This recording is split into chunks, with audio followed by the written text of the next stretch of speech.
Hello? Well, go Yeah, on. go ahead. Oh yeah, yeah. I don't know what happened. I thought my computer was about to crash. Oh, Hey everyone. It's all working now. Anyways, we're back again on Friday, just earlier time today, guys. It's Harry Pass TV, back with TJ. TJ, how you doing, man? well, on, people. I'm good, man. How you guys been? Been a while since we've been streaming. You know, nothing Yeah. to the top. I think Well, a lot has happened during our time doing the Friday show. A lot has happened, but yeah, it's good that we're starting early. We can talk. We could talk for way longer. Oh yeah, shit! Yeah. And Eugene, how you been, man? Yeah, I'm doing well, doing well. Just want to wish everybody good Friday. And of course, the Easter holidays are up, right? Those who are Christian and to tell the truth, to me, everyone, I'm Malaysian, right? We are all programmed. I mean, not programmed. We are used to celebrating everyone's culture. So big up to all you guys, Christians, right? And then of course we are in the midst of Eid, right? In after the month of Ramadan. So yeah, it is what it is, right?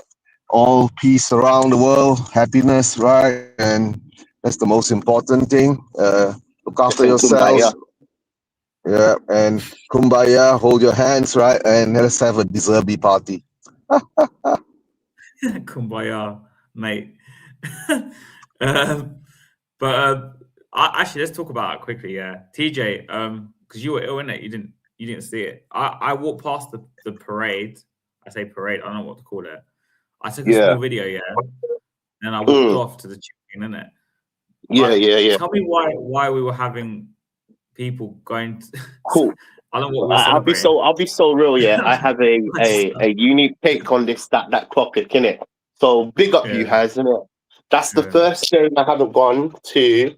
Like, yeah. I No, usually I go know. to home games, innit? That's the first game I haven't gone to in a while. I was Yeah. feeling proper under the weather. I'll be so honest with you. Yeah. So I Yeah, said, TJ, you were supposed to do the parade along with me, right? The kumbaya along. yeah, yeah. Yeah. I was meant to, man. I was literally so like I had a big migraine, man. I was under the weather, Yeah, innit? I know. And you know Yeah, what? I Yeah, know. and that's another thing as well. I try make every match game because obviously I post on TikTok and Instagram and on YouTube Shorts, so I do short form content. I don't know if you realize recently I've run out of content to post on my OnlyFans. OnlyFans. Yeah. I've run out of content to post on my OnlyFans because basically every game week is I upload content on a day-to-day basis. So I kind of screwed myself in content creating, not going to that game. But enough said, didn't it? Cool. Going back to the question that you asked me, Hans, innit? Man, that's our fan base, man. Our fan base doesn't want to protest. They want to get behind I don't know what. The stuff that just like look, I get it. We need to get behind the fan. We have to get behind the players. Yeah, 100%. Yeah, to get some positive energy. We have actively been doing for months and months and months.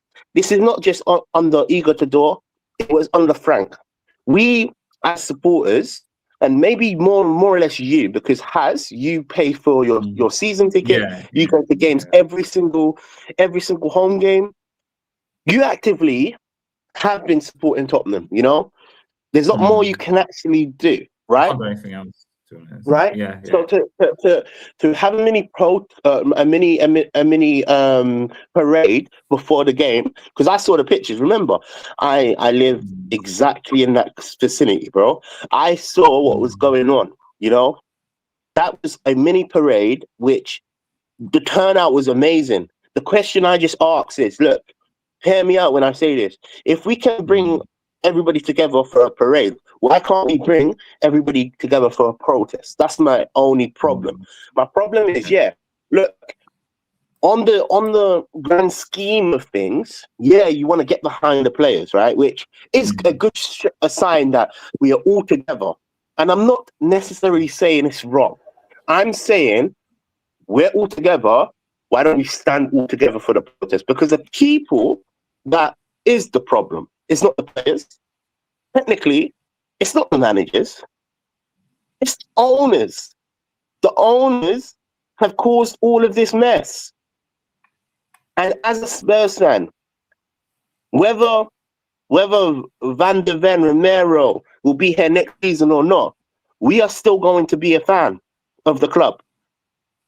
Mm-hmm. Whether in the next 10 years, it's a whole different squad, a whole different manager setup, we will still be fans. So that's us actively supporting the club. We've always been a Tottenham fan. It's different if you haven't been a Tottenham fan and you're just deciding not to. We have actively.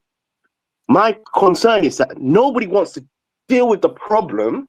That is the main problem. The main problem is these owners.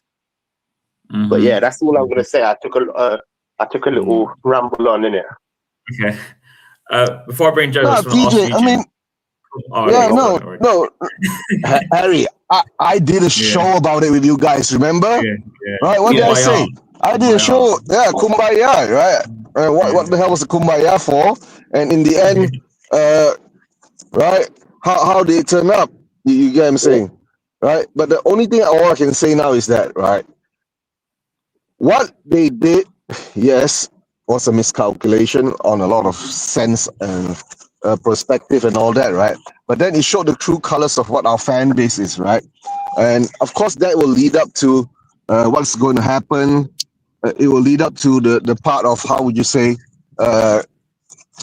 this current dilemma that we're in, right? Everyone is being political and having their morality check and all that bullshit. But, right, in the end of the day, the parade, I understand.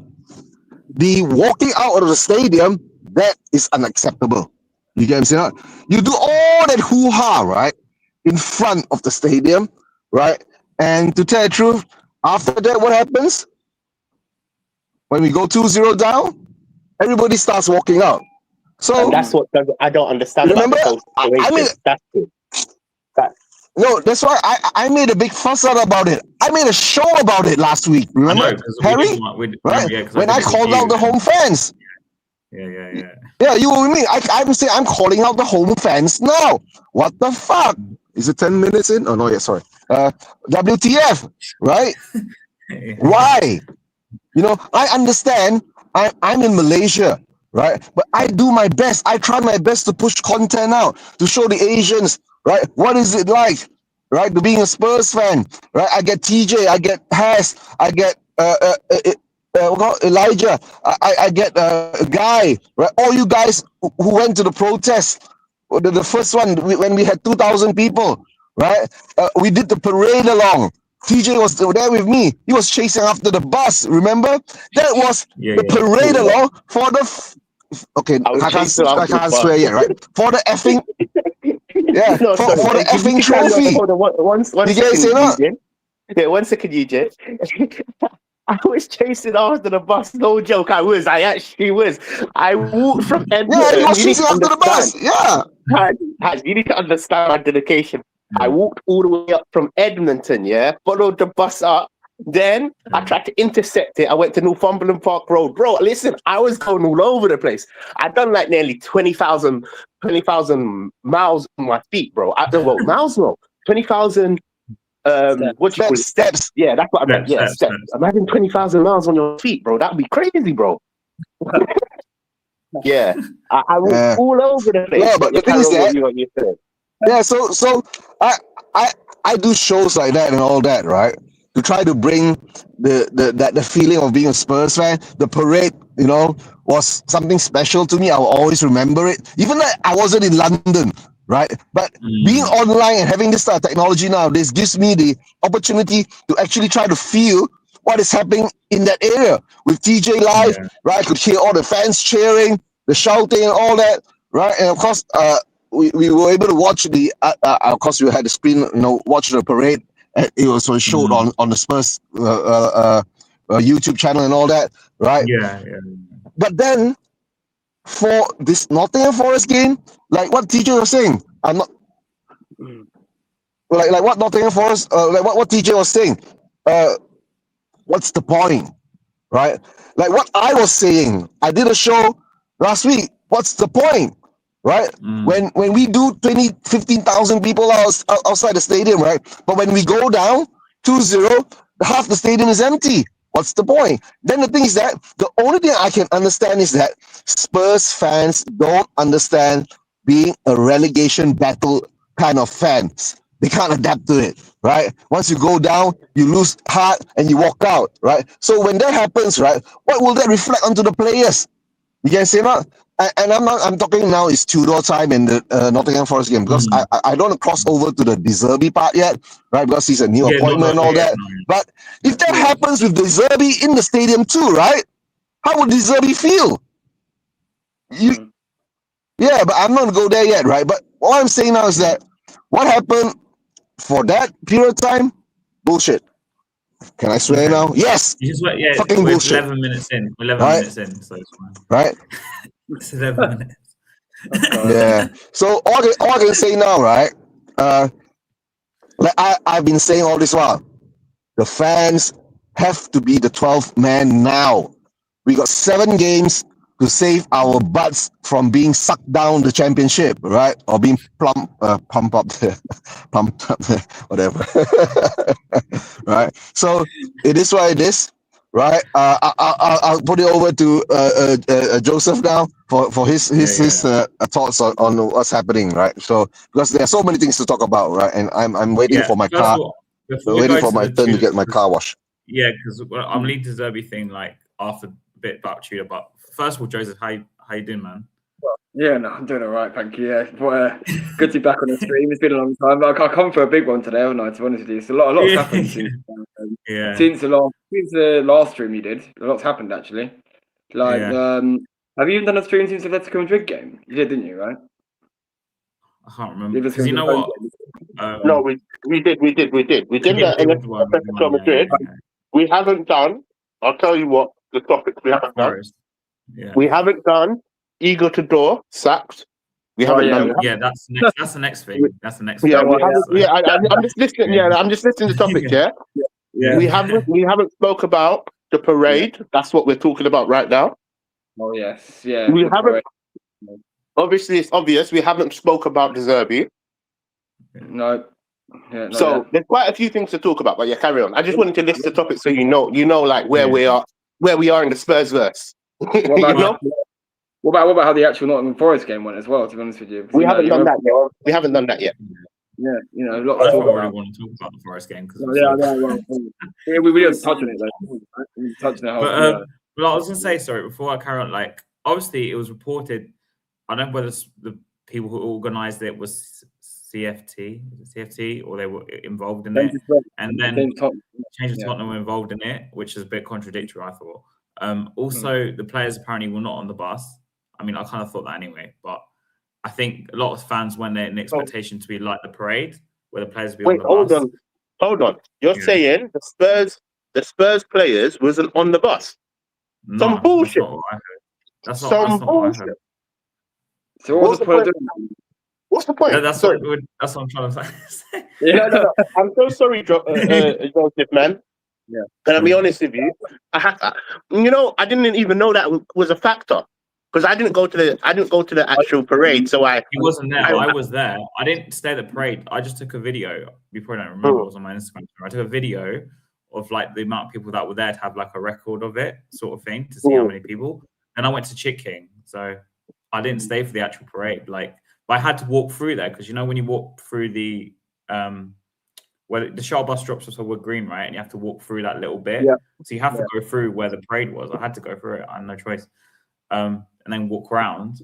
So I did see how many people. There was a lot of people. It was probably like who was on the bus. I don't know who was on the bus, but it weren't the players. I'll be honest with you. You know what? Yeah, from where I live in it. Yeah, I can tell you, it was a good 100 odd. It was a lot of people, man. It was a lot. A good 100 odd. I'll be so real. It was a good 100 odd because that whole subsection from White Hart Lane was chock-a-block, bro. Yeah, to be fair, when I saw obviously on I was watching some lives, like when we were on Tottenham TV recorded it live, it looked like there was like thousands of people there. There's like 10,000, 15,000 people on the high road. So about 10,000 people the high road before this. This is like an hour and a half before the game started, wasn't it? An hour and a half before 12:30ish. Yeah, something like yeah, that. yeah.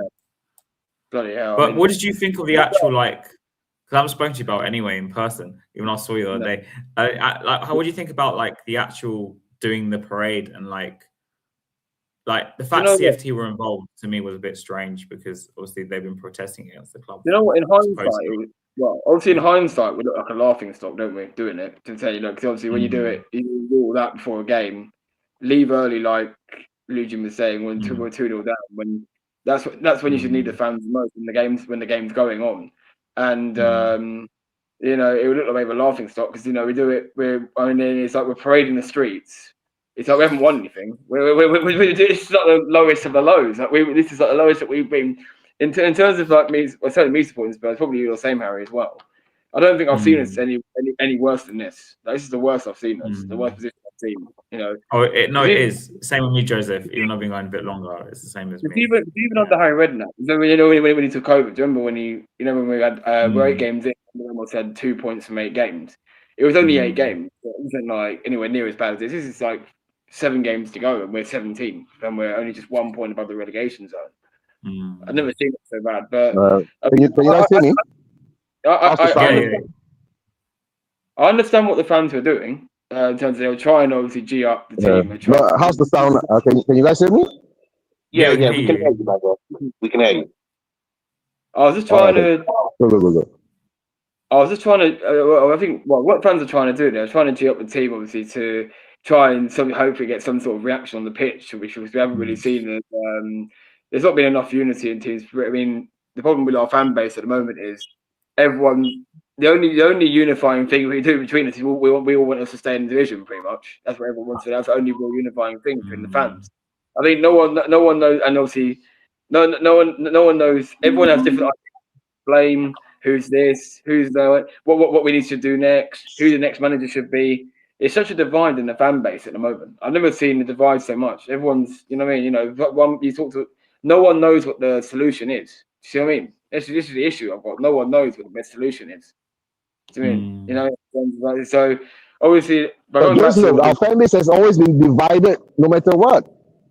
Yeah, but this is I understand that, but this is the biggest divide I've seen, though.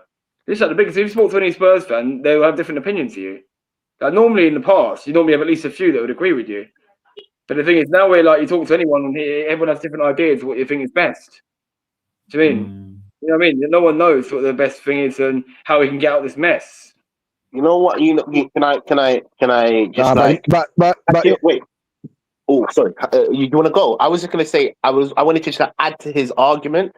I just want to say 2 things. The reason why nobody knows is because there's no actual plan and structure from the top. No. You get where I'm coming from. So, ultimately, we all have our own opinions, which is 100% correct. We're all entitled to our own opinions, right? But for me, we're not the owners of this club. The owners actually have to have a plan in place for us to go further. Like, we need to know what we're going to do in the next 5 years.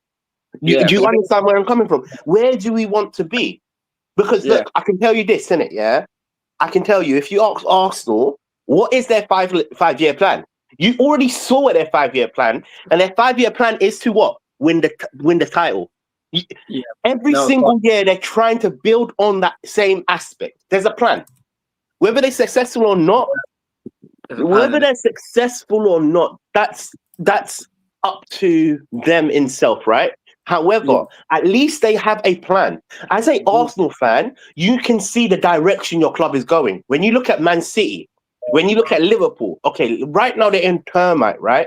But you know they always have a plan in place. Tottenham, sadly, hasn't had a plan in place for the last decade. No. Well, I mean, if we're being honest, I mean, when else the owners have had a plan? Like, when did these owners have a plan? I'm saying, you know, when they ever back the plan, whatever plan they've had. Do you mean, you know what I mean? Because every manager comes in. Guys, we have a plan. We always had a plan. You must understand. The thing is that what is the plan then? What's the plan? The plan is the plan is to be sustainable. Right? That was the plan. right? But we're Have you saying not that. noticed, right? For 25 years, our plan was to be sustainable, right? It wasn't about the football. You get what I'm saying? If you talk about the football plan, we have a plan, right? Our plan wasn't a good plan, right? Because we keep sacking managers. You get what I'm saying? The problem with Spurs was, right, under the Levy era it was a very simple thing, right? The owners listened to the fans too much. When they wanted Poch out, they sacked Poch. When the fans weren't happy with Jose, they sacked Jose, right? When the fans weren't happy with Conte, they sacked Conte, right? That's why I was when they were sticking to Frank, right? I was saying be Enoch in because they're doing something totally opposite. Then when they sacked Frank, I went back to Enoch out because you're not sticking to the plan, right? Even if the plan is shit, you have to stick with it. Yes or not? But the problem is that we always have been reactive, right? We've never been proactive. So this is what we get at where we are, right? And as fans, right? And I've been saying, whatever happens, right? We don't own the club. Number one. Decisions aren't made by us. Number two, right? So all I can say is, right, whatever happens, if we don't protest, we don't show our displeasure, shit still continues as it is, we deserve what we get, right? Because to tell the truth, I've been saying the most appropriate model for football should be the German style, where the fans own 51% of the club. So at least the fans have power to say something. But of course, nowadays, it will never happen because football, the money is too big now. You get what I'm saying? Who's going to give it to you? No one's going to give it to you.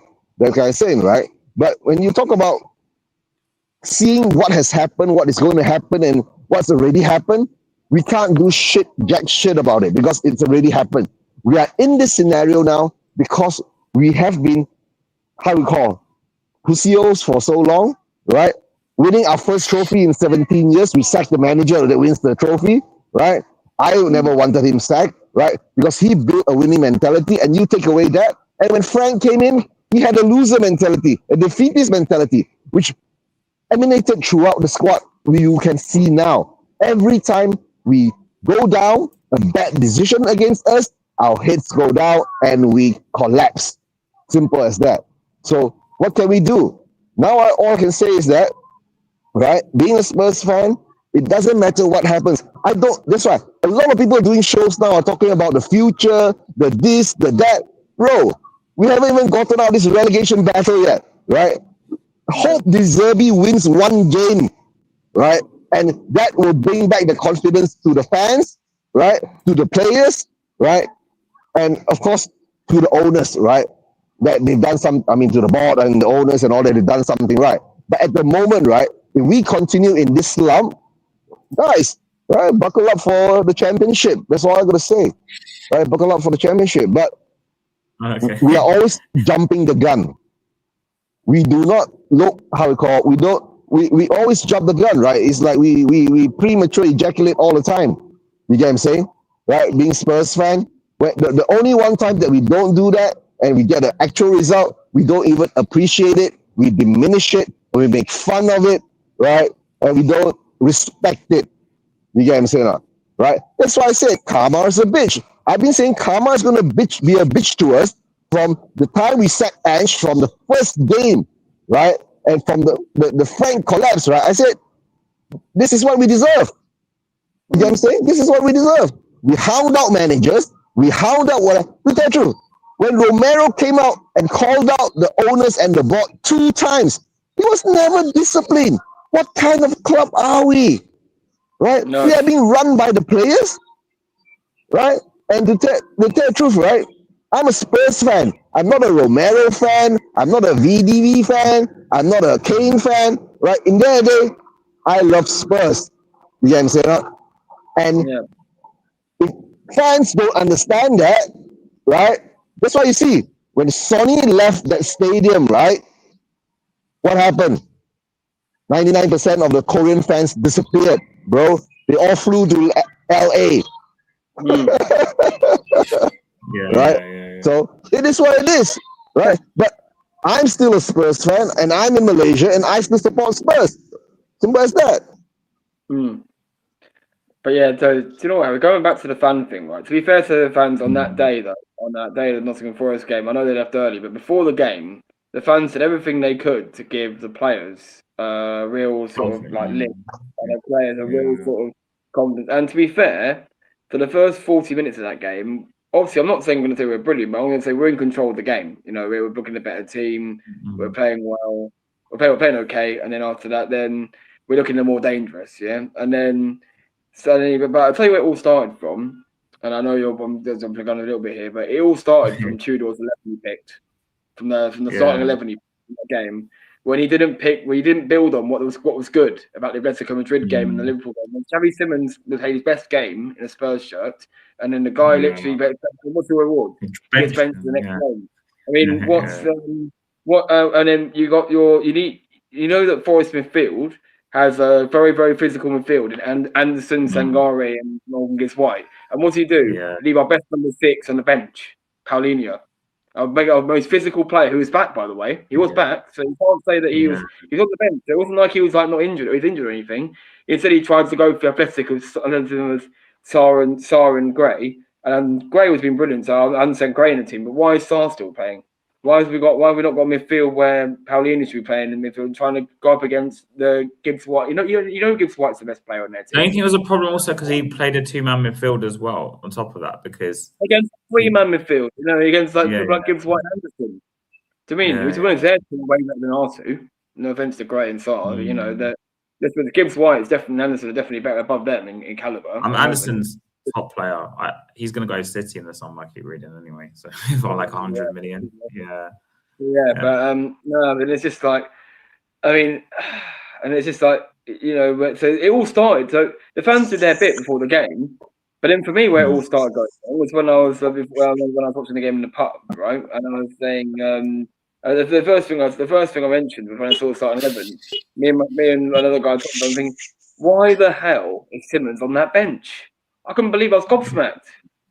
I mean, how on earth is he? I thought he was going to play like a 4-2-3-1 or something of that thing. How he's playing like Xavi, Paulinho, and Gray. That's probably what I would have done, or something like that. I don't know. Maybe not. Taken one of the strikers out. You should have taken one of thing out. Well, you should have taken Solanke or Chance. One of them out. Maybe take Solanke out. Play Marnie off the left. That's what I think my plan was. That's what I would have done. Play Marnie off the left and with Xavi. But Joseph, I got this. Yeah, I got this question, guys. It's very simple. Have you not noticed this whole season, right? We have not played a consistent first 11 in any game. We chop and change all the time, from Frank all the way to Tudor. And also to add to that, he doesn't play the players in the positions where they play at their peak. If you get where I'm coming from, but that can come down to a few things. No, I understand. But the thing is that I'm saying, go for it. The thing is that I understand. The things that I understand that part too, right? But the problem is that, right?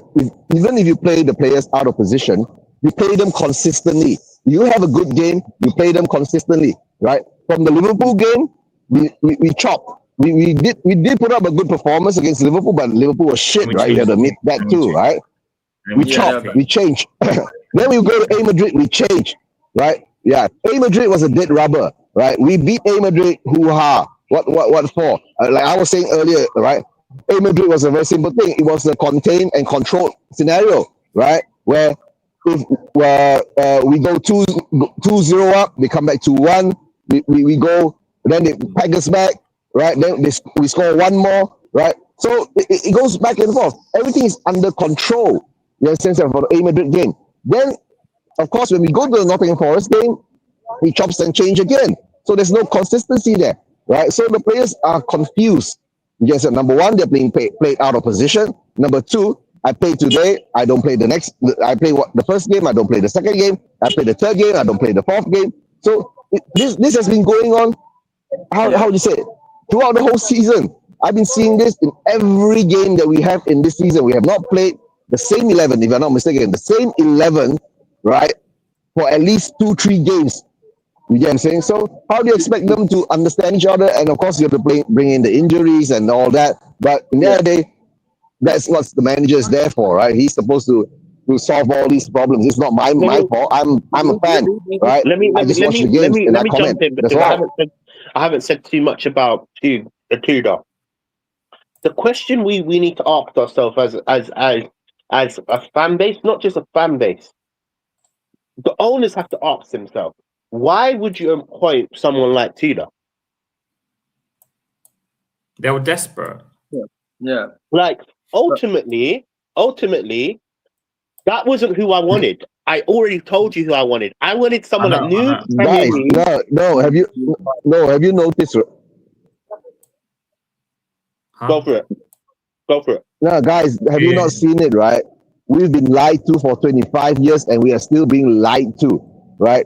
When we brought in Frank, it was a 10-man, 30 manager, short list, a long list or short list, and 10 requirements, blah, blah, blah, right? Then what happens now is that we bring in De Zerbi, right? Langer says what? Oh, he was actually our main target all the time. Why come up with all these bullshit and lies, right? Because number one, our club has an ego, right? That can't admit that they are wrong. You get what I'm saying? First of all, we have to humble ourselves first as a club, right? So this scenario that we are in, right? I was hoping that they will learn to be humble, but now, right? We are picking up from all the old Paratici managers that are bringing back them. They're bringing back in now. Tudor was suggested in December or November as a replacement for Frank. We didn't take him. We hung on to Frank. Didn't buy the players to support Frank during the January transfer window. Then he screws up.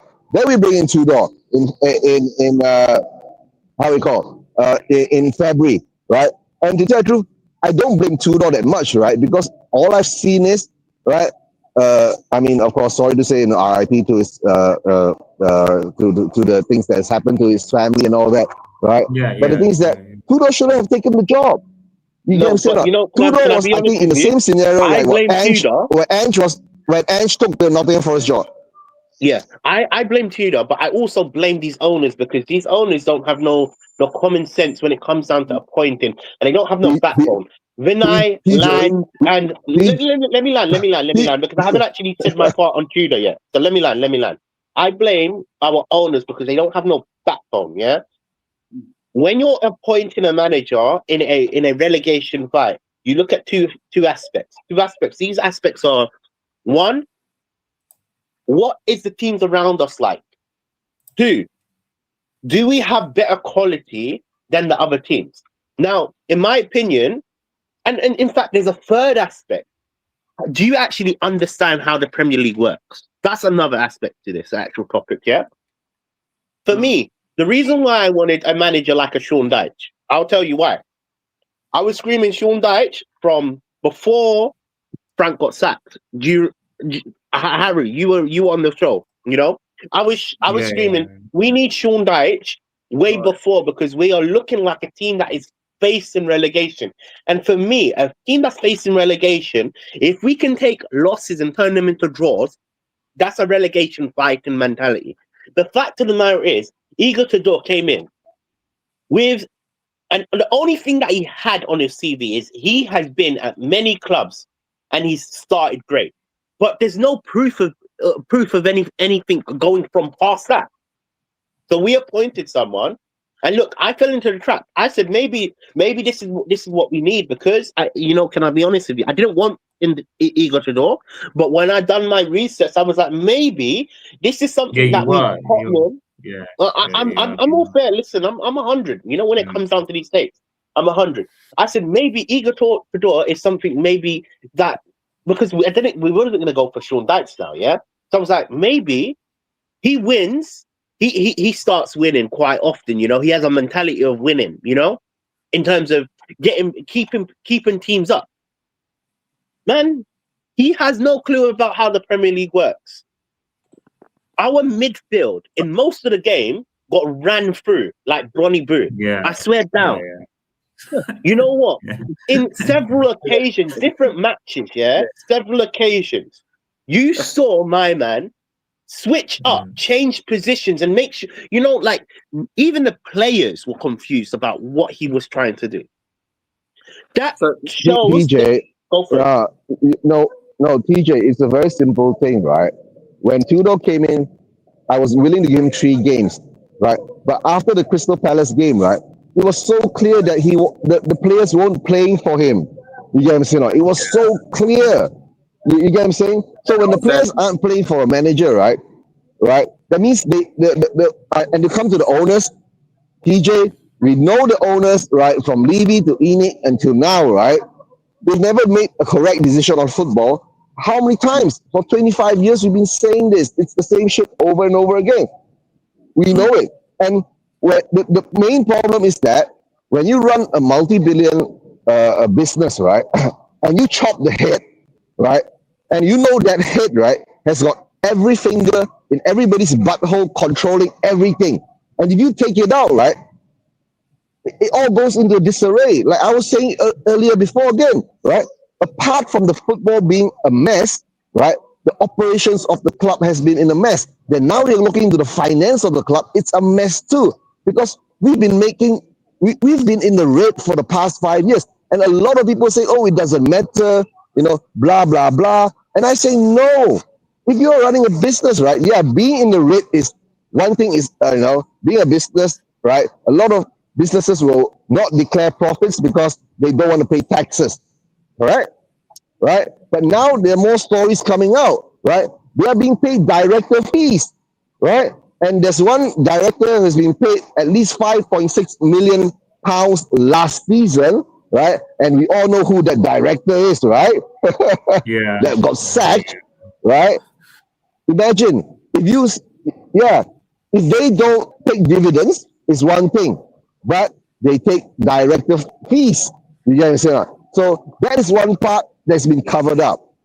You get what I'm saying? Right? In a company. And number 2 is that Spurs is not a public listed company. So they are not held into account that stringently because, right, it's still a private limited company. There are different rules to it. You get what I'm saying?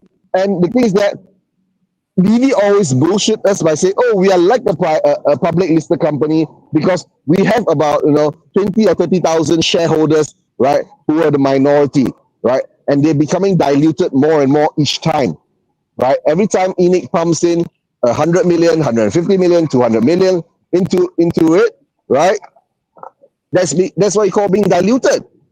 You get what I'm saying now? So at this moment in time, to tell you the truth, I don't care about the finance. I don't care about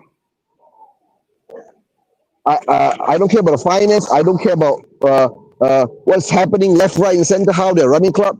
I care the most now. The most important thing, it's the football, right? How are we going to get out of these 7 games? How many points can we get out of these 7 games to ensure our survival? That's all I care about now, right? Yeah, and I've been saying, I don't want us to get relegated, right? But if we need to get relegated, then we go into the delegation part, right? Right. Yeah, no. I believe it's too late, to be honest with you. But then again, you know what? Eager to door deserved the sack. He wasn't up for the fight. Sorry for his loss. But hard to go out to him though. To be fair, for what happened after that, of course, off the field stuff. Right after the Forest. That's what I was gonna say. Yeah, I was literally just gonna say like sorry for his loss, and yeah, man, it's a business. We keep moving in it. So I think he left at the right time because I believe his head is not in the game now as well. Having a big loss, as well, plays a part. You need to let me be honest with you. Tottenham comes first in all aspects of things. Yeah, cool. But now we've brought in De Zerbi, and I just want to start this topic up with De Zerbi personally. TJ, can I say one more thing about Tudor? Oh, sorry. You didn't say. Yeah, these people hog the mic too much.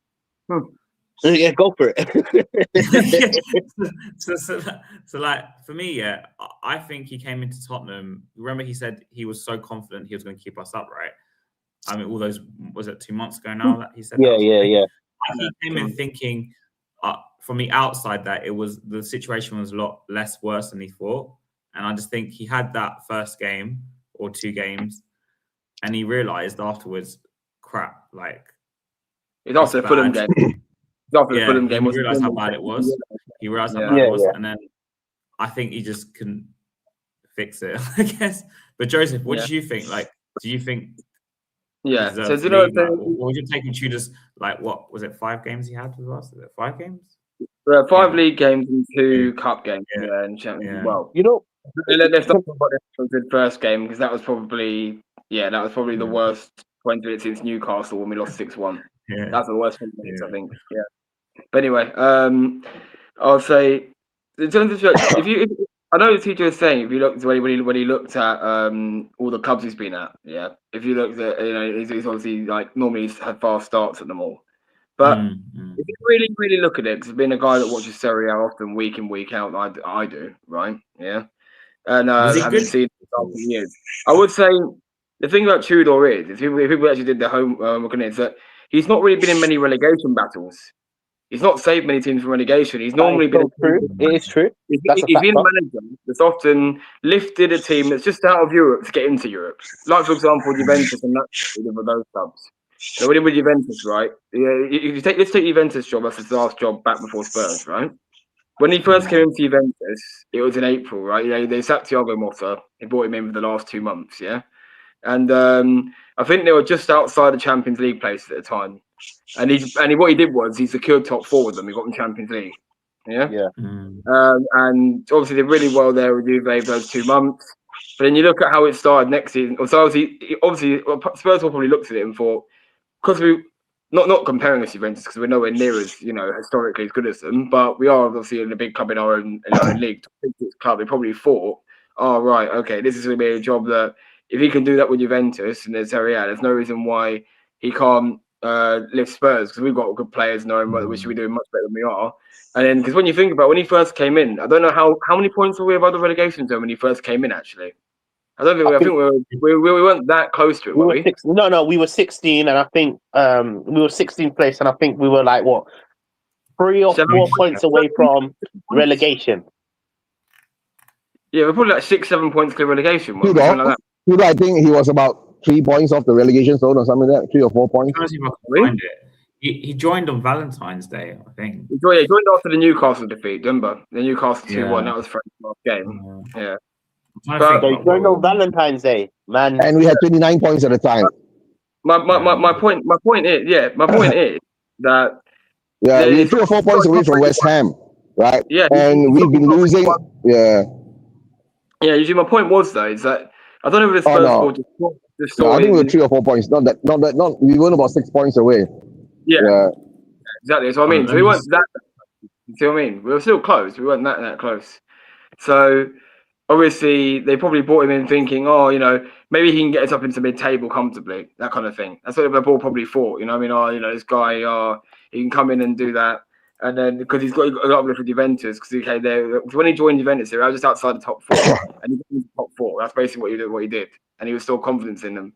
And then, but the point is that he's not really a manager that sort of normally saves teams in a relegation battle in the Premier League as well. Like he's not Prem proven, but it's not just Prem proven. Forget that. It's more that he hasn't really saved many teams from relegation, even in Serie A.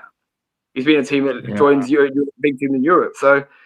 It was naive on the board to be appointed because we weren't even anywhere near that position that the Juventus were in, for example.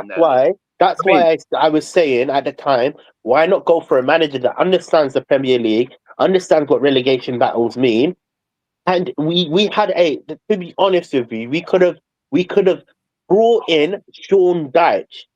At that he was available, right, wasn't he? He was available. He just got sacked from 100%.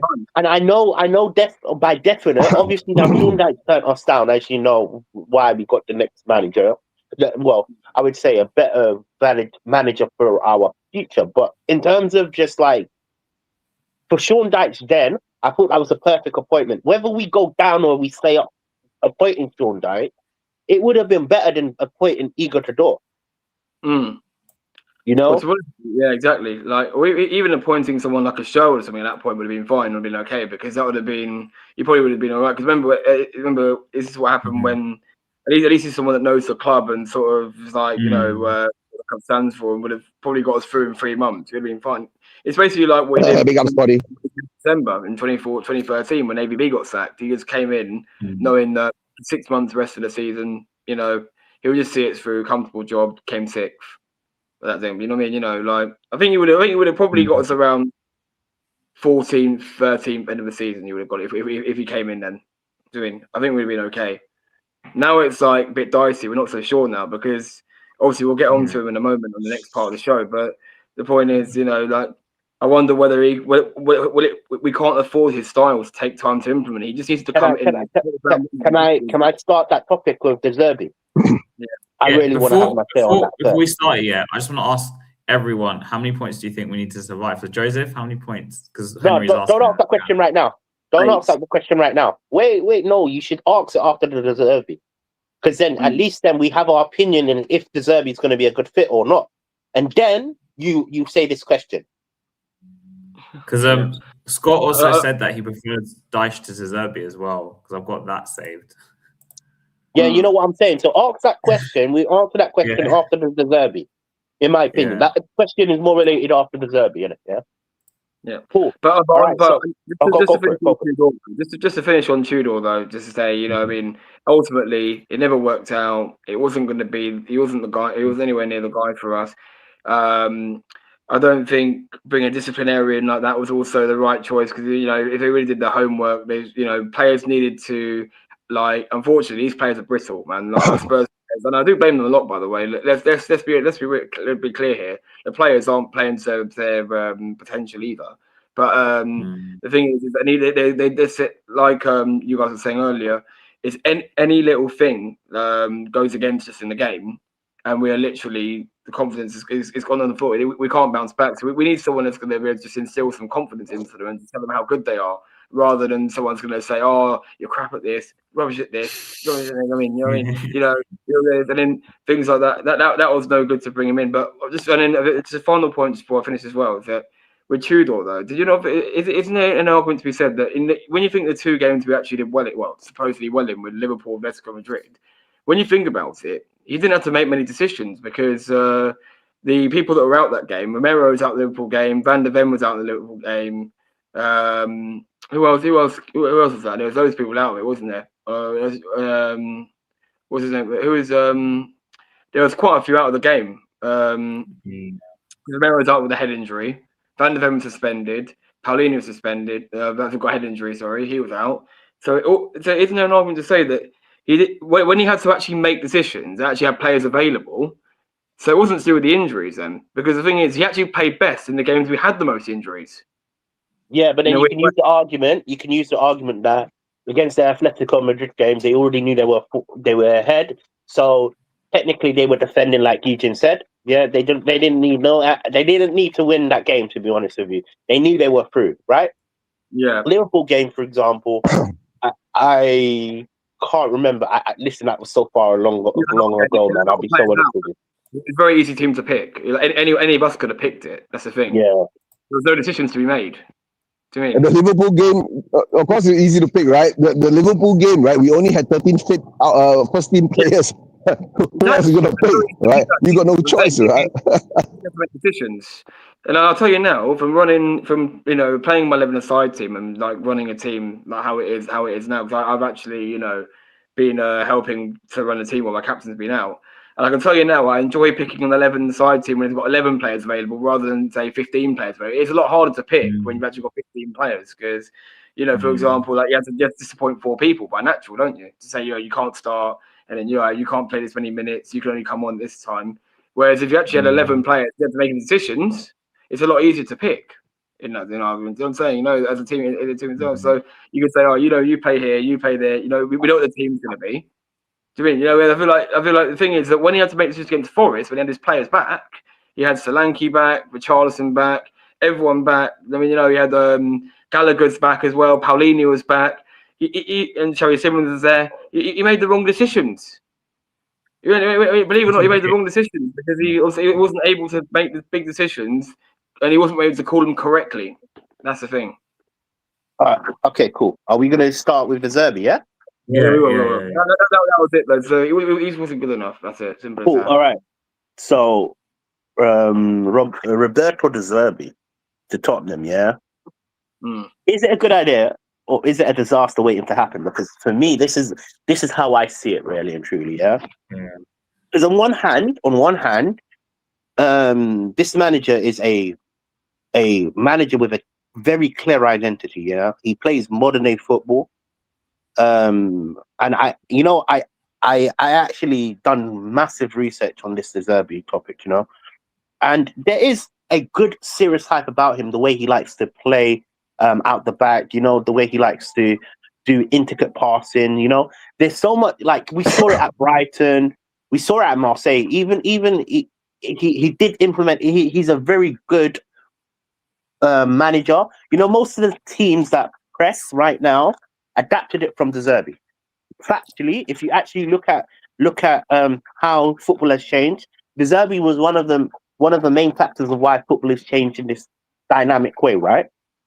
But on the other hand, yeah, this is where it kind of like there's like a black dust around De Zerbi. All the controversies that he's in, he also has big ego problem, and you know what? As well, when you actually look at who De Zerbi is as a person, he stands on his morals. He's worse than Conte, because at least Conte would, will tell us how it is. De Zerbi will throw his toys out the pram.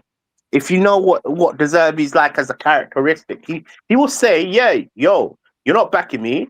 This is why I'm playing like this." And you know what? Even up to the interview, that interview. I don't know if you guys watched the interview. He spoke about his, he spoke about his principles. I'm just going to highlight something within the interview. He spoke about his principles, and he said, "This is how I play. I don't compromise on how I play." So he's a very, very stubborn manager. Let's make it very clear. He's more stubborn than Conte, And then there's another segment to this whole thing. It's a huge financial gamble from Tottenham. If obviously now these reports are not rumor now. These are reports that are true, innit? He's been offered a 5-year contract, with up to £12 million plus a massive bonus to come to Tottenham. And listen, let's make it clear, yeah. Listen, £12 million a year, bro, he could donate me at least 500k, man, because generally that's money. That's money. All right, guys. I'm gonna shut this all down now, right? I don't give a fuck how much De Zerbi is. Wait, hold on, Eugene. Let me land in it, yeah, because I haven't actually had my say in it. Let me land in it, yeah, before you try to rebuttal things, yeah. For me, it's a huge financial gamble based on Tottenham's standard, especially the fact that we could be going to the championship. Although De Zerbi did confirm that he's willing to stay at Tottenham. In the interview that he done, his first interview, he did actually confirm that he's willing to stay. But the contract itself is outrageous. It's like basically we're putting a whole future on this one manager, which I'm not really too. I would say, in a way, I'm not too. A good word for it. I'm not too enthusiastic. 100%. Because look, we can put all the money down, yeah. But if you're putting your whole financial portfolio down on one manager, and this is how I see it, yeah, it can end terribly. We can be in a recession for years and years on if it goes wrong. Have you landed yet? Yeah, I've landed yet. Go for it. Okay, if you landed, this is what I'm gonna say, right? I don't give a fuck how much we're paying him, right? What he's been given, and the blah blah blah that's going out there. The most important thing now is that, right? He must get a tune, right, out of this bunch of shithead, right, to perform again, to play like footballers again, right? To show some passion, some intelligence, right? And I really hope, right, he comes in, right, his methods and whatever, how he does it, he gets the message through to the guys, right? Of course, we're going to talk about, let's get past stage 1 now. Guys, we are like, sorry to say, right, we are like having a terminal disease. You get what I'm saying, right? If we don't get past stage 1 of trying to solve this disease that we have to stop, right? It doesn't matter how much we pay him, how long he stays, and what's going to happen. Even if we go back down to the championship, right? Remember, we were doing shows and I was saying, what was his clauses, right? Will he get a relegation clause in it? And, you know, how will he react, right? I don't care about the pay package because to tell the truth, right? That's the owner's money, right? The most important to me, right, is the results on the pitch. We've got 7 games for him to prove that he can actually get us out of this shit, right? Like earlier, that's what Henry was asking, right? How many points do we need to survive? I think we need at least 7 to 9 or 10 points, right?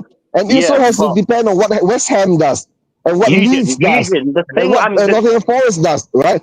The thing I'm going to say to rebuttal you, we're looking too far. All these things don't matter. You don't give a fuck about the finance. Hold on, hear me out. This is so important to Tottenham's history in itself, because if it doesn't work, you'll stop paying a manager TJ, million for the next 5 years. Wait. If we do end up going down, plus 129 million that is in debt, we will never see the Premier League again.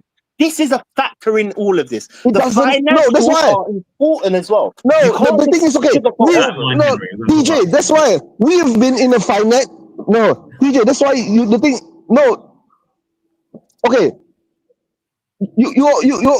guys have to understand, right? We've been in the red for the past 5 years. Last year, our losses was 129 million pounds, right? This year is going to be more, right? If we drop down the championship, it's going to be extra more, right? I know what you're saying, right? Of course, the finance is important. I understand that. But what I'm saying that we have to look at it now. Right? As a Spurs, next season or the next season. If De Zerbi stays, if we go down, right, and De Zerbi stays with us, right, and he brings us back up again, and then we start to actually look like a football club again, right, then it will be something that we can talk about. At the moment now, right, we can't even look forward for the next 3 games. You're saying now, we turn up against Sunderland and we really have a new manager bounce, right, which Tudor never had. Imagine, right? No, imagine. Harry, should we bring the Palace fan on? Should we bring him on? Yeah. Bring him on. I mean, I think it'd be quite funny in this. Yeah, no, let me tell you this, I personally disagree hand-heartedly in what you're saying, because what you're saying is you want these 7 games. You want 7 games right now, which 100%. I think all fans. The thing is, my point is this. Wait, hold on. Let me land in it, because guys, one at a time. Yeah, you're not letting me land. You've cut into me quite a few times, and you missed my points on many occasions. You're talking about right now. I'm talking about as a organization, £65 million plus for his whole contract. And you need to also understand this. He has a philosophy where he falls out of players. There's been many players that can't work under him because of one thing, and this one thing only. Yeah, where did you go? Yeah, he ran for the topic. Run for the topic, innit? Run for the topic. He's coming back now. Yeah, no, he needs to come back on, innit? Cool. Yeah, come back on, innit? Cool, perfect. Hold on. TJ, can you hear me? Are you guys? My sound is okay, right? Because I have to change phone. Are you okay? Yeah. Okay. When you say you're talking about the future of Tottenham, right? The fucking future of Tottenham, right, depends on whether we get relegated now or not. Correct? So the most important thing now, right, is the next 7 games. Yes, sir. When we get past these 7 games and we are really secure in the Premier League, right, then we will talk about, yes, what is the real future of Tottenham? But then you have to also talk about how it could go wrong as well, because if you only speak about the positive, and we have been speaking about trying to stay up for so long, but TJ, I'm not saying about the positive. I'm saying about the reality. The reality now, right? The reality is a gamble. It is a gamble. TJ, everything in life is a gamble.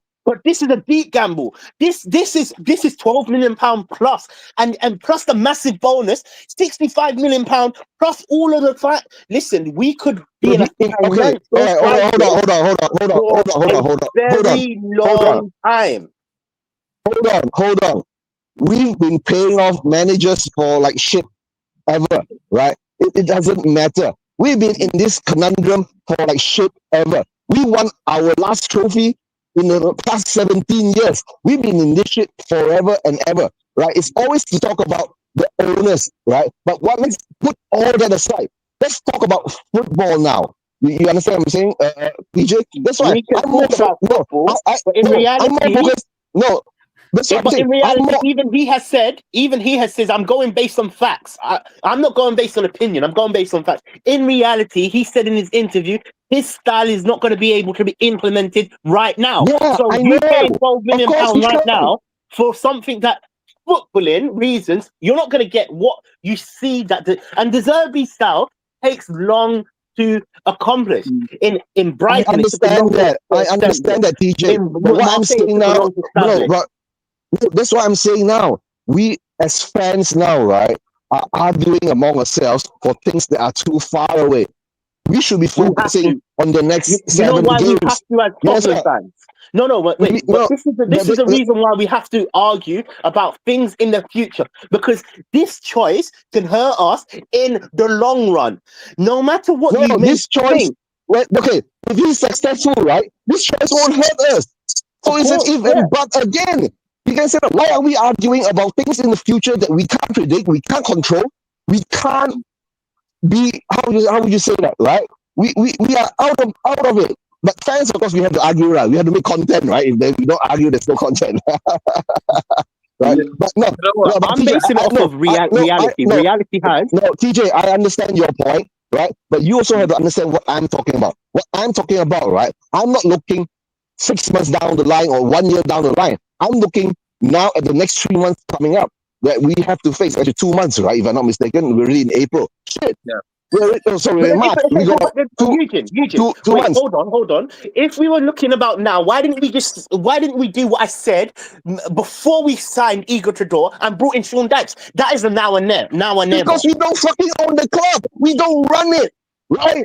We have shitholes to run the club. We've got idiots, right? Who can't make up their own fucking minds. We sacked Levy and we don't have someone to take in charge. No. Right? No. That is not what for us to say. We can say that. We don't want the protest, but we want the parade. We want to do a kumbaya. Right? What the fuck? Right? And I've been saying, why the fans are walking out of the stadium? Right? Instead of being in the stadium, support the players, support the club. Nah, the fans have been arguing with the players, arguing with the managers, right? And the blah, blah, blah. I'm just saying, now, as fans, we have to unite in a certain sense. De Zerbi, whatever he does now, right? Like you were saying, he can't implement his style. We know that 7 games he can't implement his style. Most probably this 7 games for him, right? It's like a pre-season game for him to decide who he wants, who he doesn't want, right? And who he wants and who he doesn't want, right? Most probably, will the club listen to him? Will the owners listen to him, right? We've been through this over and over again. This is a factor in this De Zerbi conversation. De Zerbi isn't just about football. He comes with massive baggage where you have to actually analyze it, that certain players are not going to work under him. Certain players are not going to like what he has to say. Yeah, certain players, and look, I'm even saying I want a whole refresh. I want to start over. But you need to understand this. If you're just talking about your point is this, you're talking about these 7 games. If this is what you're saying, De Zerbi's in Tottenham for 12 million plus, just for 7 games. Them 7 games are suicidal. That's a wrong decision as an organization, in my opinion.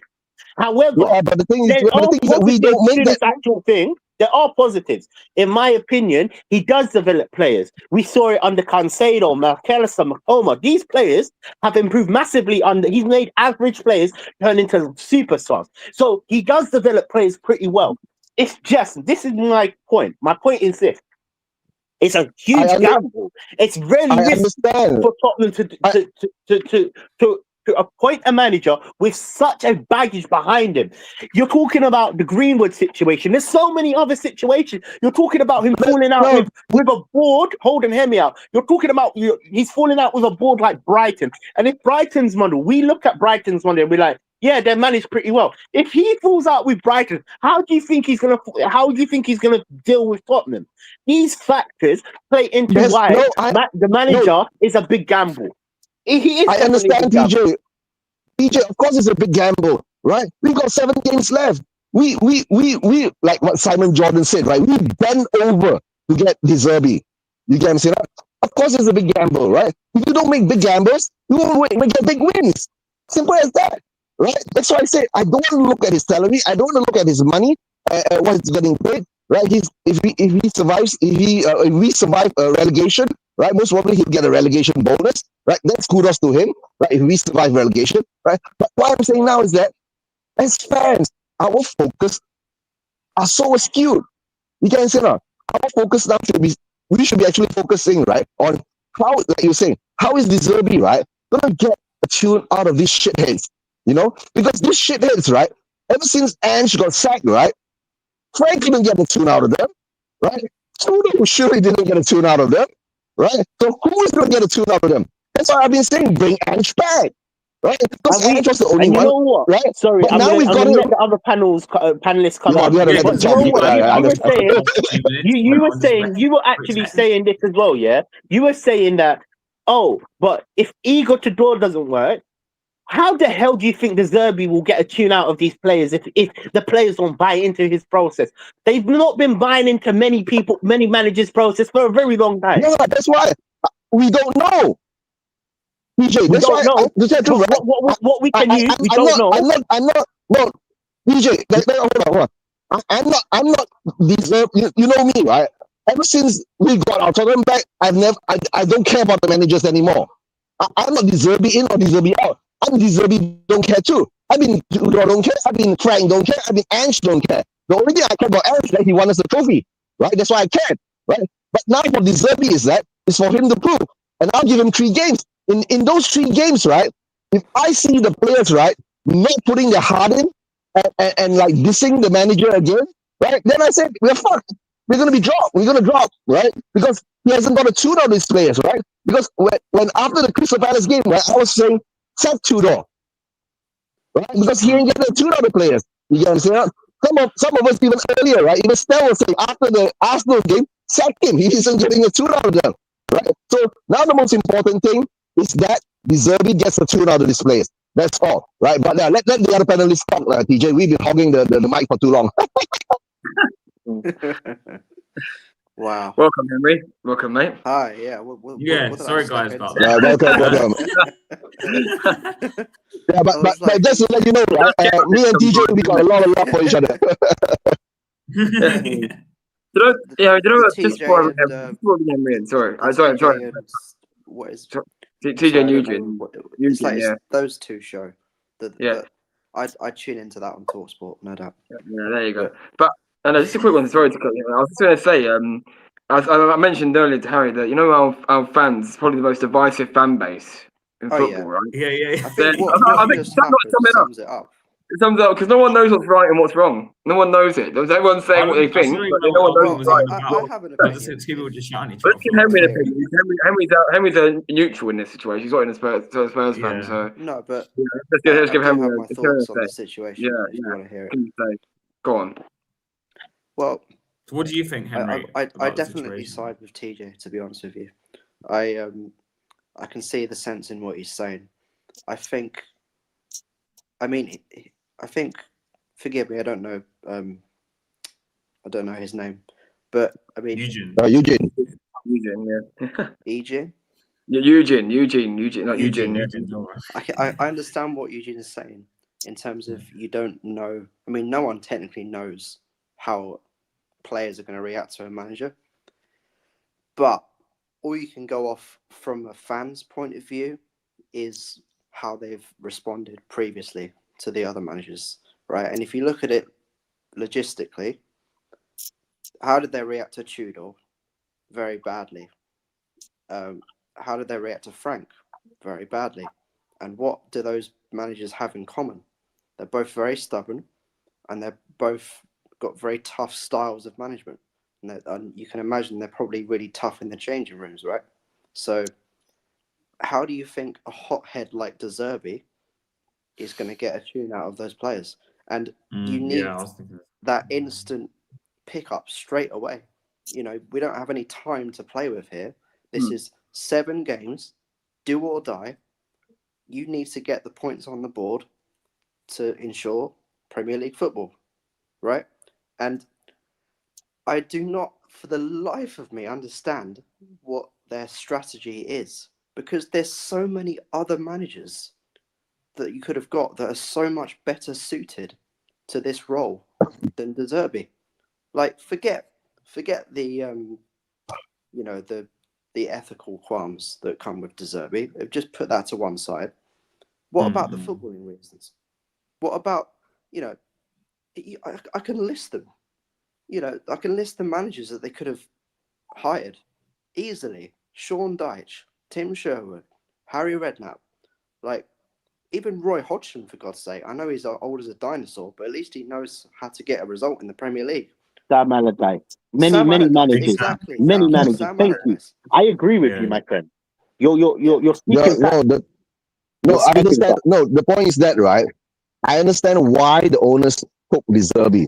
It's because when we tried it with Tudor, right, and he wasn't a permanent manager, that's why they feared that maybe he wasn't a permanent manager, right? The players don't have the respect for him because he's not going to be there long term.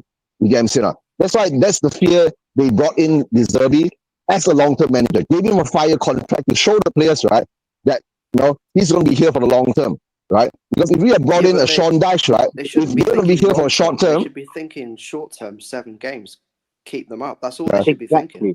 Not 12 million pounds. No, I understand. No, I understand that too. Can I make a statement here, and I'll shut up and I'll hear what you guys are saying in it, because I can't lie to you. That 12 million pound is only if he keeps us up. That's the incentive for 7 games. 12 million pound plus the massive boat add-on that correlates to 65 million pound per his whole contract plus. I think it's plus. I think someone actually tallied up. Someone actually tallied up. Yeah, that is around 70 million pound. That's crazy. His contract is at. It depends what he wins and how it goes on, right? I think the relegation bonus is they say it's 7 figure, so that should be about £1 million or £1.5-2 million if he keeps us up, right? His actual contract, I think the base is 10 to 12 million, right? That doesn't include whatever bonuses that's in there. But like I said, we don't have his actual contract in front of us. We do not know. All we can do is speculate, right? Yeah, of course not. But the news comes out. Go for it, my friend. The bottom guy. Sorry, what's your name, my friend? Henry. Nice to meet you, man. Nice to meet you, Henry. Yeah, big up Henry. You too, yeah, good to meet you guys. No, but if I could say something else as well, is what I think is worrying is the fact that they're clearly banking in this guy, like they're clearly backing him long term because he signed a 5-year contract. So that shows that they're thinking of the long term vision. In my opinion, they shouldn't be thinking that far ahead. They should be thinking, let's get through these 7 games, let's stay in the Premier League, and then we have the whole summer to address the situation of what we want to do going forward. Because because they've clearly been thinking long term before with Thomas Frank. Exactly. You can't tell me that was a short term appointment, Thomas Frank, right? And okay, Igor Tudor clearly was a short term thing, but that didn't work out. But what I think is damaging. That's why that didn't work out. You understand, Henry? That's why that didn't work out. That panicked them. Forget the guy they've got now. I've got like strong report sources to suggest. Don't ask me to name them because I can't remember. But they tried to get this guy in the summer, and they couldn't get him. So now they've gone back to him. So that shows that Thomas Frank, they didn't truly believe in Thomas Frank. And you know what baffles me? You know what baffles me about this whole thing? Look, let me make myself clear here. You might think I'm the Zerbi bull. I don't like his football. I actually really admire his football. I started off the conversation with how he actually is a great tactician in terms of what he wants to implement. But you know what baffles me is if we brought in another short-term option or whatever, you know. Yeah. The manager list in the summer is way greater than the manager list right now. So this is how PJ, who can they bring in the short term for this summer, right? The only person that I see that they bring in, right? But Sean Dyche, do you think Sean Dyche? No, I wanted Sean Dyche. But why not? Do you think Sean Dyche will get a kick out of this bunch of shitholes? Keep you in the. Sean Dyche didn't want the job. He wanted an 18-month contract. He wanted an 18-month contract. Yeah, exactly. He didn't want 7 days. He wanted to play on the team. That's the difference. Yeah, you know why? Because Sean Dyche most probably is on garden leave from Nottingham Forest. He takes the job, right? Yeah, he's going to lose Forest's money, right? So he needs to be compensated for that. No, but the problem is that, right?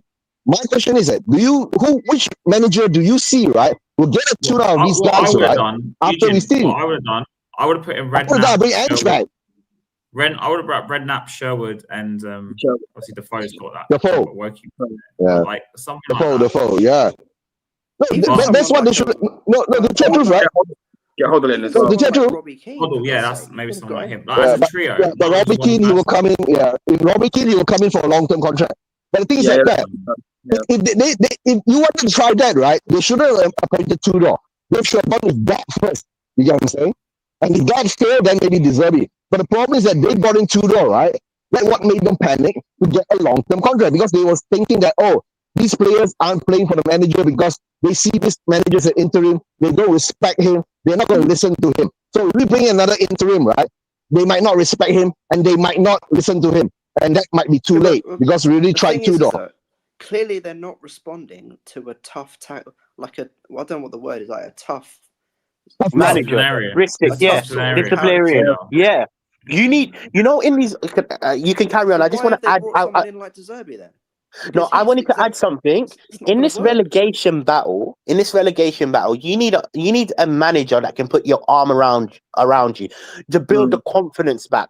You know, we have such a young squad in terms of the players that are playing in our first 11 are all under the age of 25, and then a few of them are just above, you know. But our first squad currently is one of the youngest squads, you know. So you need a manager that can actually put their arm around you, and you know, managers like Redknapp, managers that will allow players to flourish. De Zerbi is not that manager. He wants to play his style and his style only. Yeah, I've actually seen reports but PJ, De Zerbi knows that he can't play his style. Remember, he's already said it. He did say that. He did. No, guys, De Zerbi is not a fool, right? I think De Zerbi is not stupid.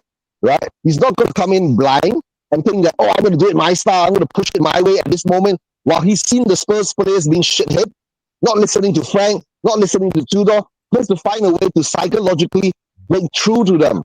You understand? But let's hope he does it. That's all I'm going to say. That's it. Give him 3 games. Yeah, but this is my biggest You'll find out in 3 games. Hear me out. My biggest concern as a fan base, and not just a fan base, as Tottenham, you're putting your life savings, this is how I see it, your life savings on a manager that might not even keep us up. And then that means you are going to have a massive we're already in debt as it is. We've already heard how our finances are not really good. This will cripple us. We're hoping that De Zerbi could take us back up. Yeah, that's the ideal world, right? Ideal world is we go down, De Zerbi keeps us. But that is even in jeopardy because most of our players that are in our first team are going to look to exit. I don't think people realise the we go down, the relegation have, because it's not a simple case as, oh, Tottenham go down, they're a huge club, they bounce back up straight away. I think it would take a huge reset, because when you look at the players that they have, right, the better ones are obviously going to go, and obviously you're in a lot of debt as well, so you can't just go and sign whoever you want because you have debt to pay off. So this is why I'm so confused about their strategy, because it's not like if they go down, which is a genuine possibility, that like the chances of going back up are even like like the chances of going back up if they go down are very like uncertain.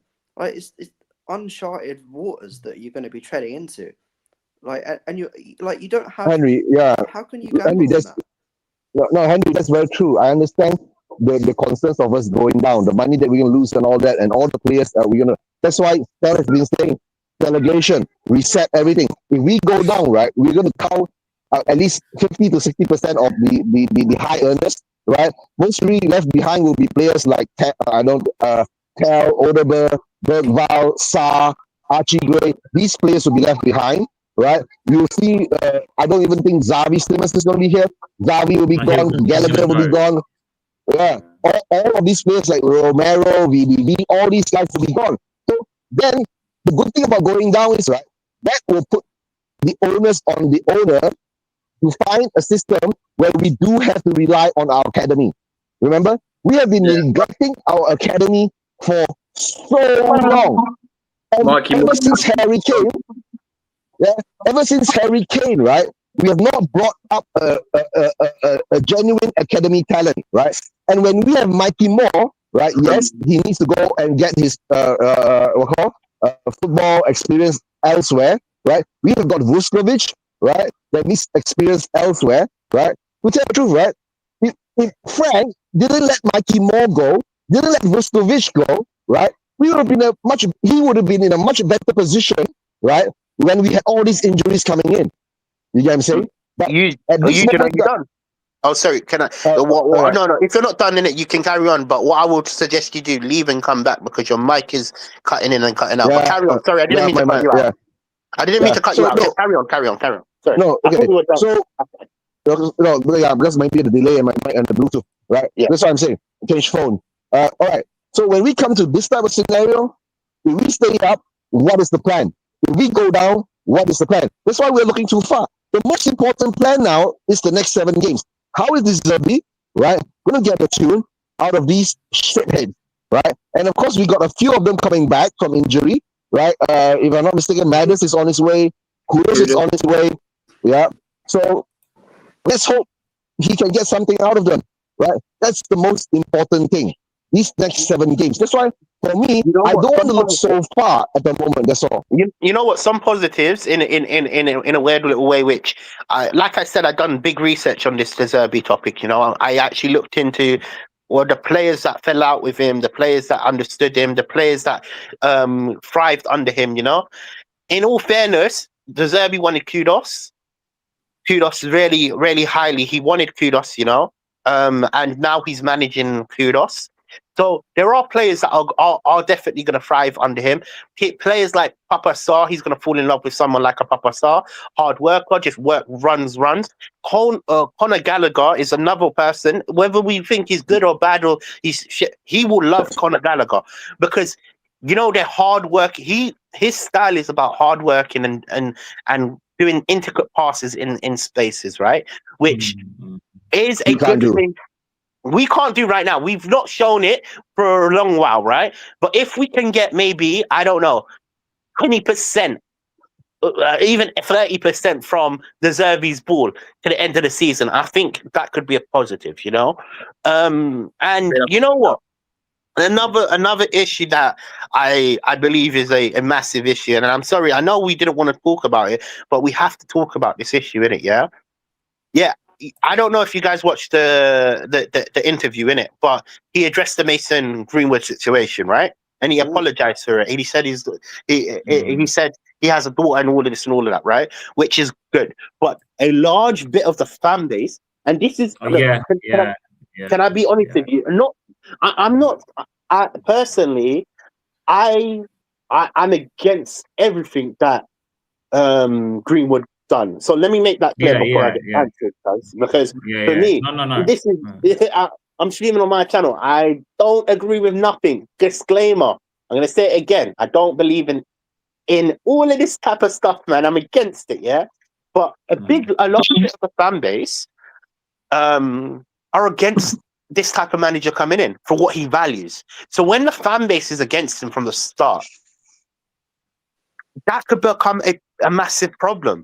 You need to look. in order for you to support a manager, you have to get behind him. As you said, Eugene, we are the 12th man, which 100% our support actually helps these players on the pitch.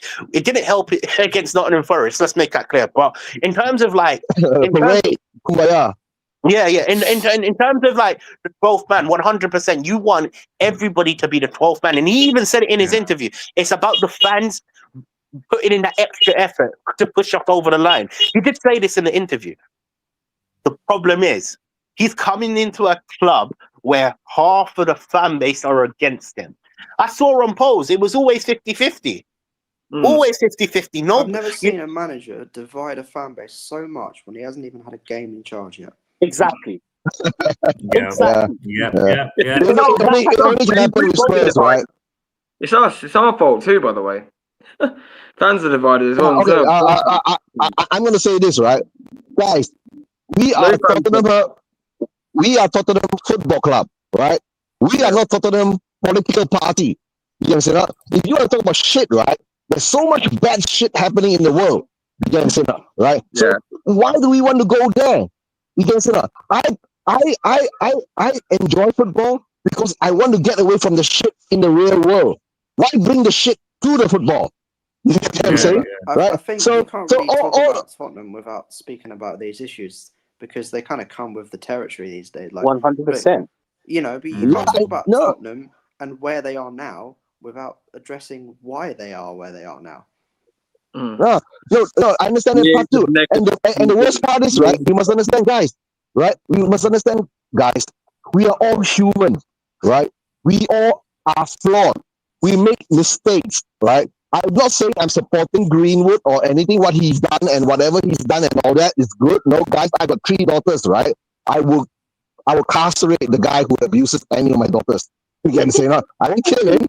I will cut off his balls. You get me saying? And let him live as a unit. 100%. Right? So, One second. I can't lie to you. You say you have 3 daughters, bro. If anything of that happened to me, bro, you're saying cut off balls, bro. Bro, you will see missing posters on the streets. You'd be like, "Have you seen this person?" I'll be like, I won't make him missing. I will cut off his balls, right? And want him to live. I'd be in jail as a unit. Yes, sir. I would be in jail if that was my daughter and Greenwood did that. I would be in jail for committing unspeakable crimes. I think we all on this panel are against what Mason Greenwood. We want to make that clear. We're all against it, right? I just want to put that out there. We're all against it.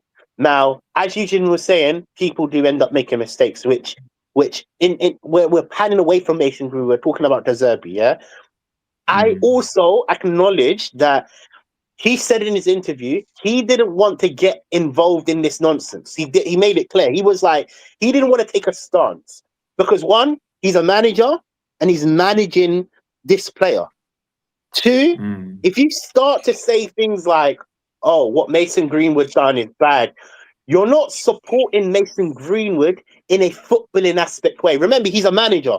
All he cares about is football. That's not me saying. TJ, like what Stel said last night on the Spurs Drive, right? He can't come out and say, right, when asked about Mason Greenwood, right? Oh, Mason Greenwood is a scumbag rapist and he's not going to play football. Now you never get the best out of a player, right? Like you said, how do you put your arms around a player and get the best out of a player? It's not by throwing him under the bus.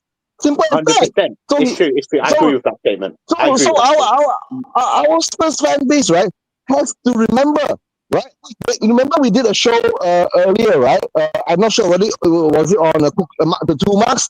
Who came out and said, what did Gascoigne do? Right, Gascoigne beat his wife, alcoholic. Right, what did all of our ex-players do? Right, there's a whole list of them. What did Joe Lewis do? Our owner, Patagonia, right, and all that shit. So to tell the truth, right, maybe why Spurs fans are all like this now and we're going through this shit, right? Because karma is a bitch, right? It stems from our owner, the guy who owns the club, right? Doing all those bad things. That's why Spurs haven't won shit in so many years. And when the time we win shit, right, when we won 1 trophy, we sacked the manager. Now we are getting it back, right? And 10 folds or whatever. Right? I've got a take on Zerbi because you guys have been talking all, so I haven't had to say anything. But like for me, I don't even know what you said. I just let you guys speak. But for me, first, from a footballing standpoint, I don't think he's the right person right now because of the situation we're in. Because he's got no experience in the relegation battle. Number one. Exactly. Number two, if the players didn't react well to Tudor, I can't see them reacting well to De Zerbi because he's even more of a hothead. I agree with you. Like 100%. he wants players attacking football. Do we even have the players to play this attacking football right now? I don't think so. Nope. And also just signing him on the 5-year deal to me seems really stupid because there's another thing a lot of people haven't said. Obviously, a lot of people wanted Poch back in the summer. This makes it kind of redundant now. Like Poch ain't 100%. And I think that's why my stance is the way I'm stancing. But carry on. Sorry. I'm so sorry I cut you off. Yeah, that's fine. Yeah. So also, it's the whole ethical thing. I think bringing him in, you've seen what the reactions are from Spurs fans. I think it's made it more divisive, actually. Whilst obviously no one agrees what Greenwood did, I think he had kind of like a duty not to say anything in that presser. And I don't think it means he agrees with what Greenwood did. It's just he has to protect his player. Yeah. But in another reality, when we had different owners, I would be really for De Zerbi. But there's also that as well. I think he was going to fall out with our board within like the summer probably. And despite signing this 5-year deal, I just can't see him staying in within the championship. I just can't see it. I don't think but he did say just to add on, and you can carry on. He did say he is if you watch the interview of the first interview from him, he did say he's whether we go down or whether we go up, he is looking to stay, which is a positive in terms of the mindset of De Zerbi. I don't really believe him. To be honest, I think he's managers. Bear in mind, if he gets sacked, he gets a ton of money, man. Like they have to pay out his contract, don't they? So, like, I can't see him wanting to stay. I know he said that, but if there's one thing I still think, even though De Zerbi's here, it's a very simple thing, right? I know it sounds mad. If we go down, I still think it sounds mad that Poch could end up coming back all the time. I still think everybody lies all the time. He's not going to come out and say that, is he? He's not going to come out and say, "Oh, I'm not going to stay." Exactly. He's not going to come out and say, "If we go down, I'm off." It's all guys. It's all PR talk, right? It's a very simple thing. He doesn't have a relegation clause in his contract. It's all very clear now. They all said it, right? Whether he has or he doesn't have, we do not know because we have not read it. But he said, the club said, they don't have it, right? When you don't have a relegation clause in your contract, that means two things, right? If he gets relegated. If we get relegated with him there, right? There are two ways. If we don't sack him, he has to stay. If he resigns, right, we don't have to compensate. You can say, right? So it's a win-win for Spurs. Can I add something to what you were saying? But then again, if we get relegated, I think it's suicidal. I would rather there be a relegation contract so we don't have to pay him all out. You know, I would no, guys. DJ, listen to what I'm saying, right? I'm saying because that way, if you put a relegation clause in, that gives him even more incentive because he gets more money if he keeps them up. Exactly. No, the thing is that if you put a relegation clause in, right, that means he has to leave. That means he'll get more money. But the thing is that he didn't want a relegation clause. The club didn't want a relegation clause. So in the end, if we do get relegated, right? And if they're both delivered, they're both saying, "Oh, it's top." That's what I'm saying. Guys, that's what I'm saying. If we do get relegated and he doesn't want to stay, right? If he resigns, right, the club pays him jack shit. You get what I'm saying? He walks out on his own. Still leave because he doesn't want to. His pride won't be able to take managing in the championship. No, it doesn't matter. Henry, all I'm saying is that we don't have to compensate him if he leaves. Why don't you just do what Conte did? No, he can leave on his own accord, and then they sack him. He can leave anytime he can force them. I'm saying he can force them to sack him. He can just start talking shit on the board. And you're right. If he forces, see, this is the thing. If he forces, wait, hold on, Eugene. If he forces them to sack him, that is diabolical problems. You know, can I tell you this? I'm gonna say this, and you might think I'm wrong for saying this. I would rather go down with Igor Tudor or even Frank than go down with De Zerbi, because if he does blow it up, the financial implications to the football club in our history will be utter nonsense. Utter nonsense. We will be in a we're starting to say, but guys, there is another thing, right? We do not know, right? We do not know whether there is a compensation sacking clause in there. We might not have to pay him the full 60 million if we sack him. We do, because right? it's a 5-year contract. No, I don't think. No. There will be a compensation clause. Guys, listen to me, right? No. There will be a compensation clause. You get it now? By being terminated.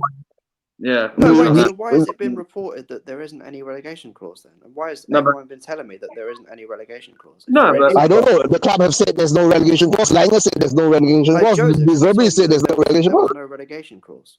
Yeah, no, there isn't. But I heard though. The thing is that from someone, I don't know how true it is, but it might be that there might be a clause to say we have to pay him, say, 12 million or whatever if he's not, or 1 million if he leaves. I mean, there might be something like you might not pay him off all his contract. I mean, that there's a compensation clause. Like Joseph, let me say, compensation clause. If we can sack him maybe with an 18 months or 2 years of compensation instead of 5 years. Small compensation fee.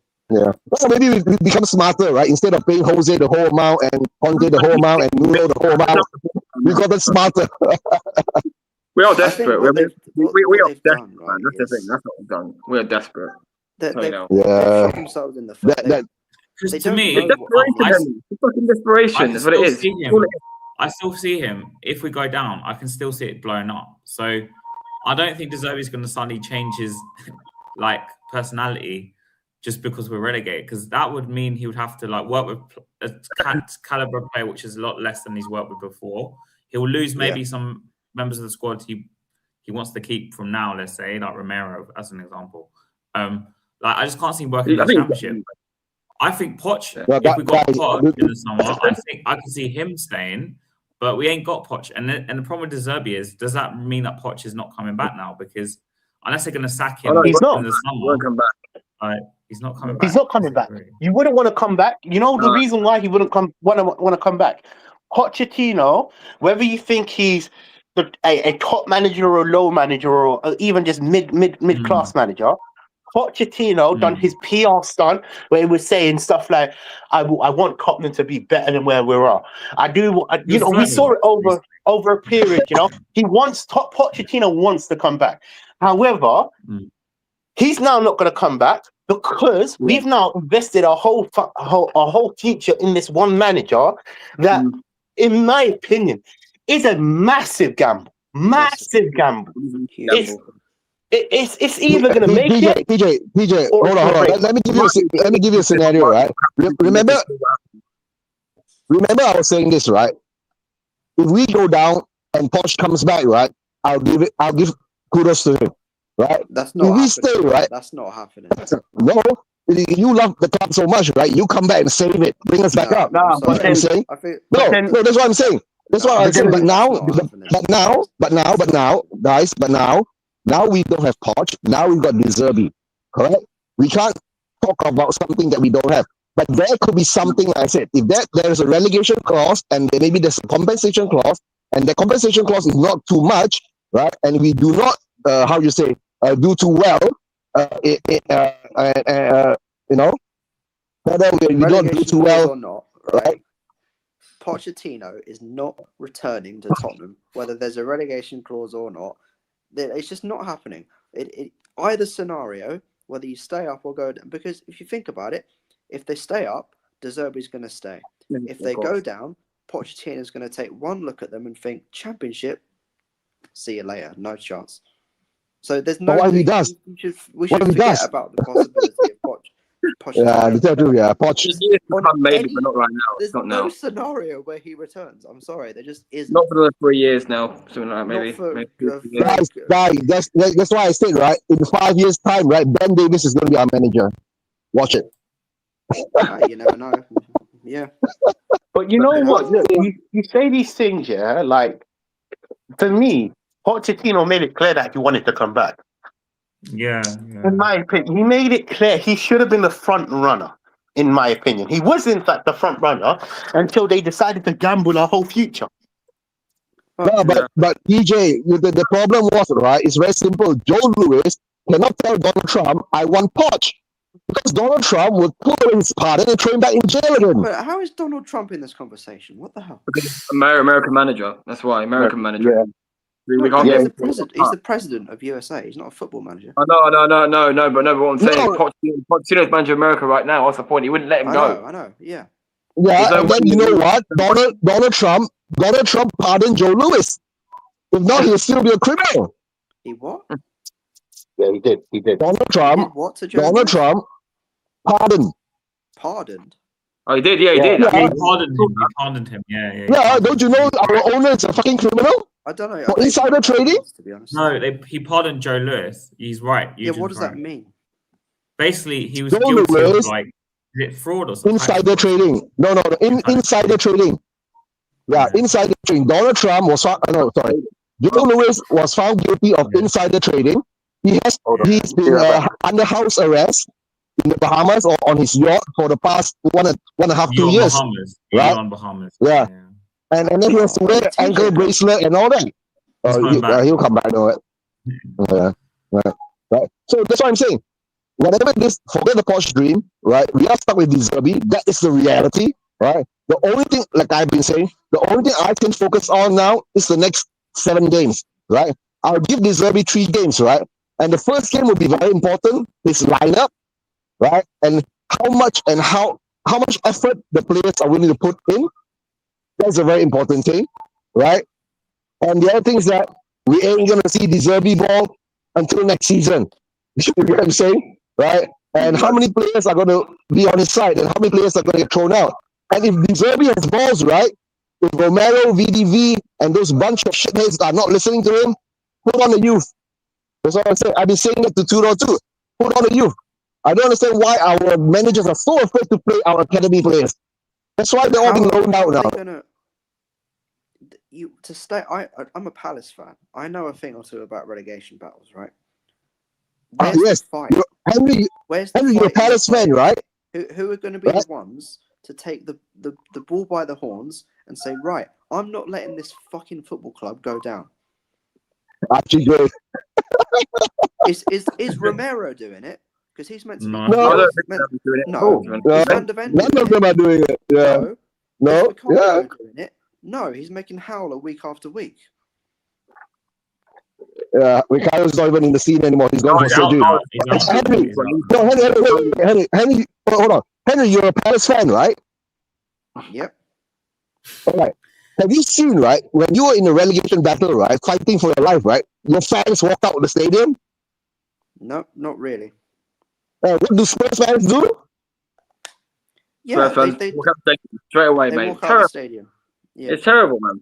Shocking. It's not good. They will have, Henry, at half time of the Palace game, the stadium's half empty, as you saw. You were in the away end. It was embarrassing, wasn't it? Me and Joseph walked to that game. We walked to that game together. And we walked back, and honestly, I've never seen like a mass exodus like that before. It was mad. It was absolutely mad. Me and you had to get the train to Victoria Line train, yeah? We could have got the train within minutes. That's how bad it was. Normally you queue up there massively. You could have got the train in minutes. You could have done. Yeah. And my next question to Henry, right? You know what's ironic? You know what's ironic is that before the Forest game, they flooded the streets like a fucking parade. Yeah, the parade. Yeah, we had a parade, the Kumbaya parade. They were about to. I don't. But I kind of rate. No, that's why I'm saying, Henry. I got another question for you, Henry. Wait. Henry, I got a question for you, right? Yeah. Wait, can I just say, Henry, right? If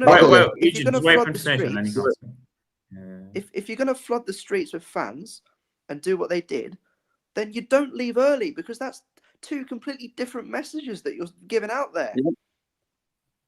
That back to what you were saying earlier in the first bit. Okay, no, Henry, let's I'm gonna ask you this question, right?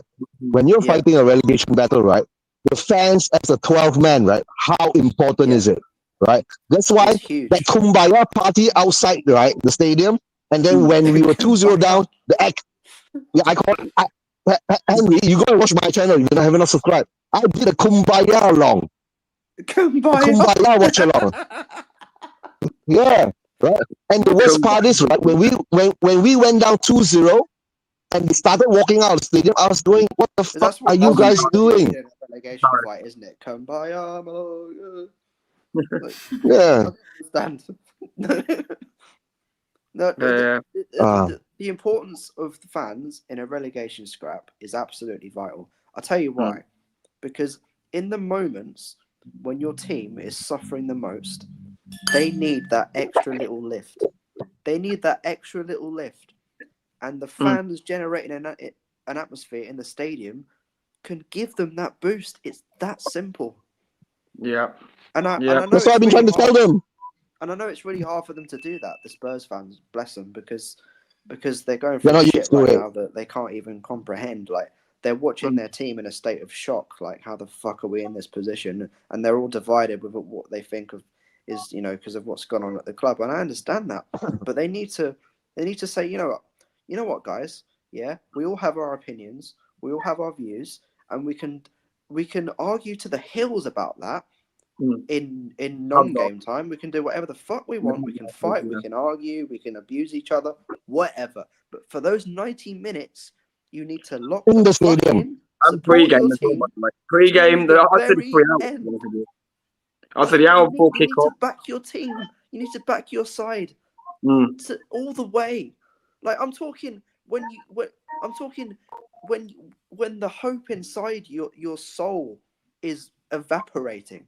That's when you need to be strong. I know it sounds horrible, but that's what you need to do.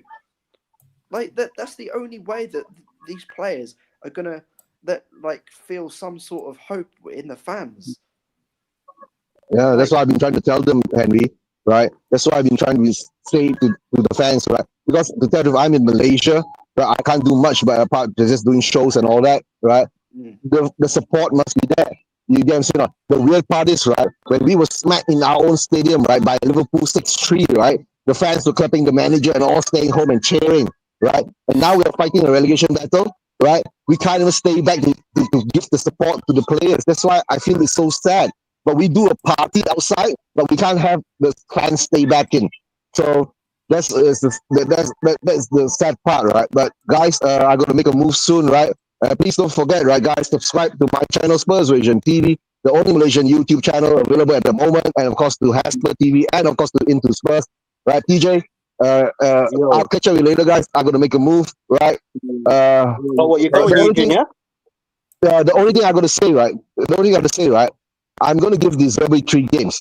In those 3 games, if he can show me, right, there's been an improvement in the mentality of the squad and they're playing for him, then I have hope. If not, right, guys, buckle up, man. We're going down, right? Whether with De Zerbi or without De Zerbi, I don't care. Can I say something? Right? Like, before we go, the only thing I agree with you with De Zerbi is, and I think you've got a point. Giving him a 5-year contract doesn't give the players a whole. Well, he's leaving next summer. Sorry, we don't really have to try as much. I do agree with you with that, but the problem is there's also negatives to it, because if we give him it to him now, we've taken Poch off the table in the summer, basically. So why do we all want? Why do we have this fucking obsession with Poch? Guys, let it go, right? It's the asshole so good. My God, let Poch go, bro. Right, we're gonna stop forgetting. Guys, we gotta go, mate. If we're being totally honest, he hasn't exactly gone to plan with him since he left Spurs. Let's be real. I mean, he was Chelsea. He stunk the place out for the first 3 quarters of that season. Yeah, he couldn't even win the league with PSG. Who does that, by the way?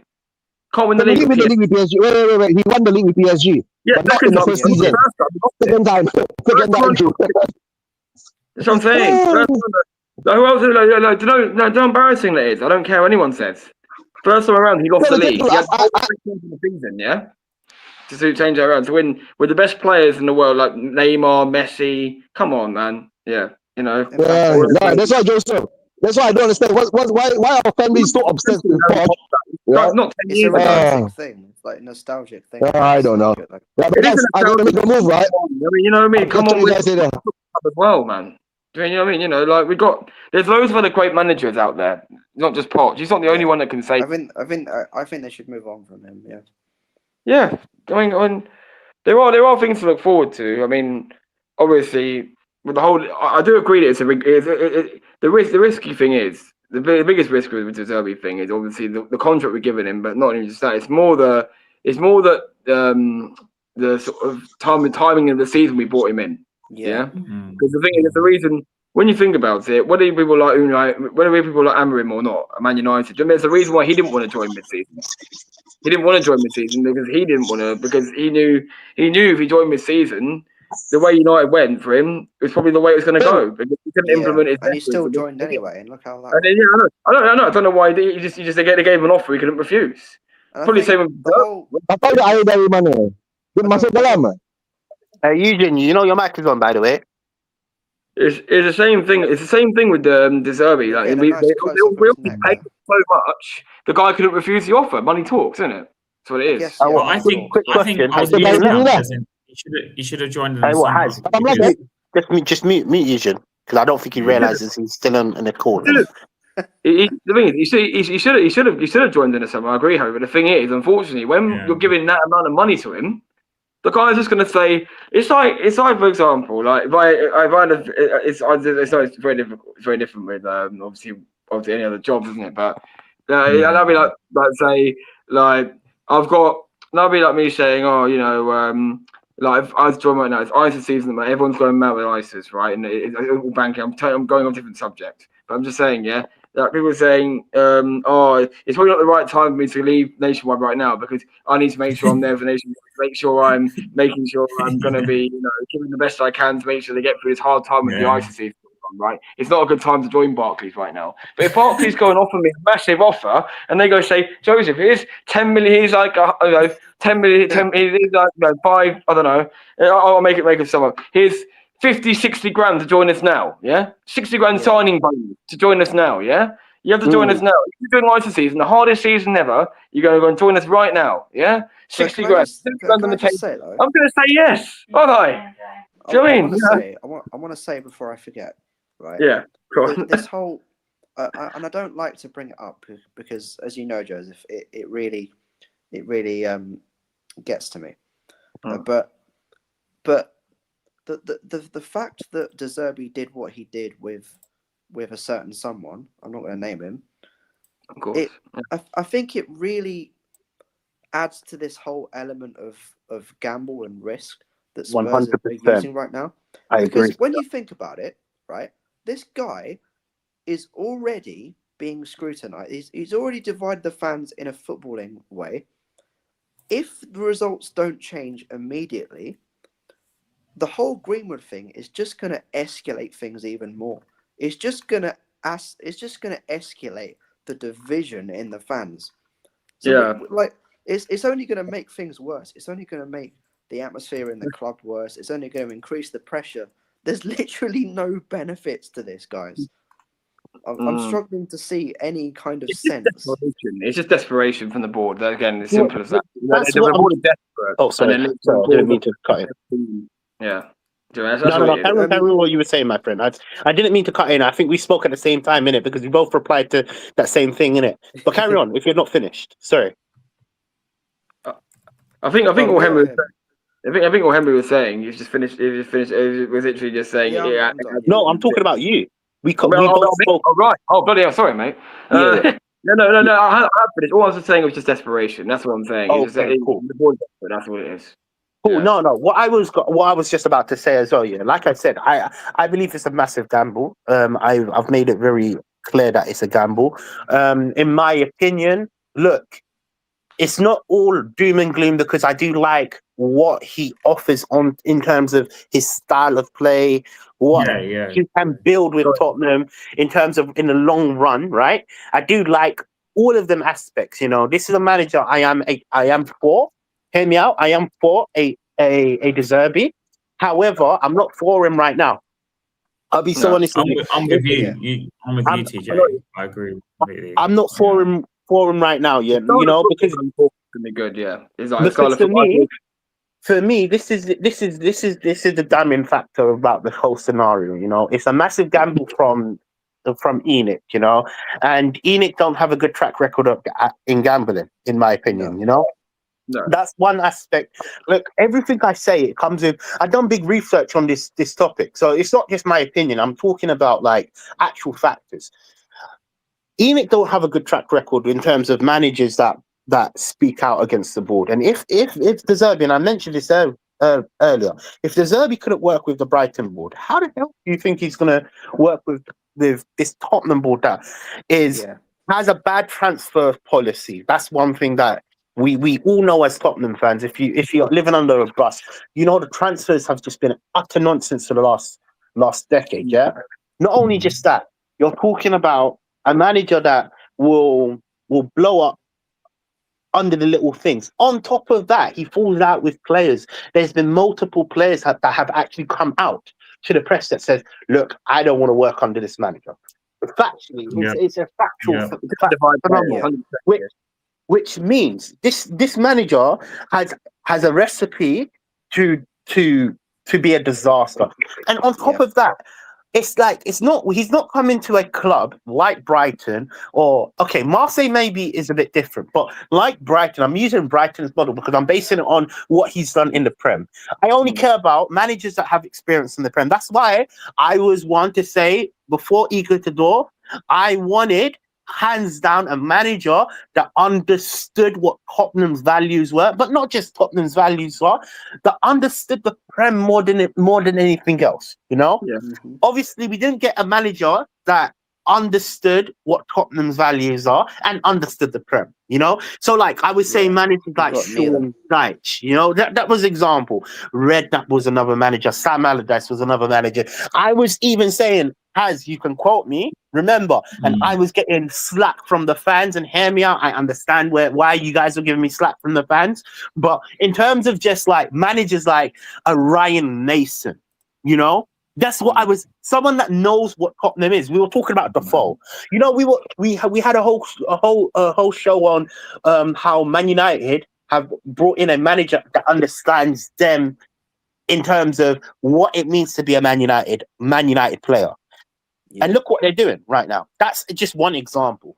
But my big thing was we needed a manager that understood Tottenham or understood the Prem. We did definitely have the manager that understands the Prem in De Zerbi. And I'm not gonna shy away from that. And it could easily go right, but it could also go very wrong. And the financials, this is what I hands down, look, I've been streaming with Eugene for a very long time. 100% we disagree on so many topics. That's just me and him, his dynamics. And even you're summing it up.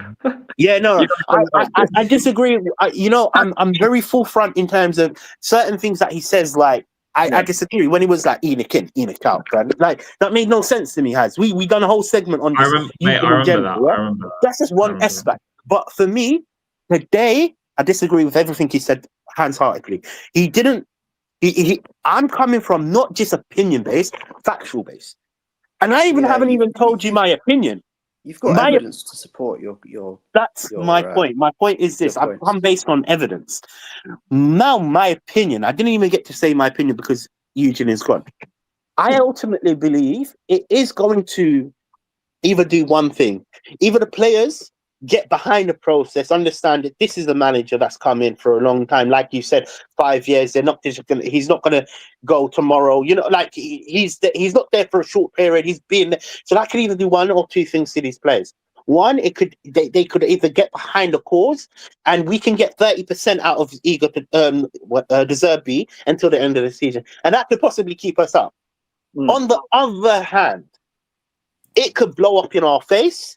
And we are stuck with the manager. And this is what you need to understand about Tottenham. I'm talking about, he was saying right now, Eugene was like, right now, it's more important about these 7 games. The same person that says he wants us to go down. Eugene's quote. I'm using Eugene, you know? I'm using Eugene to dissect what he's saying. It's like, is hypocrite the word? No, not hypocrite. Hypocritical is a little bit. It's because you know he was saying. On one hand, he was saying it's more important this next 7 games, but on the other hand, you're saying you're supporting De Zerbi. Yeah, that's why I didn't really understand. That's what I mean. So which camp are you in then? I mean, there's 2 reasons why I didn't understand what he was saying.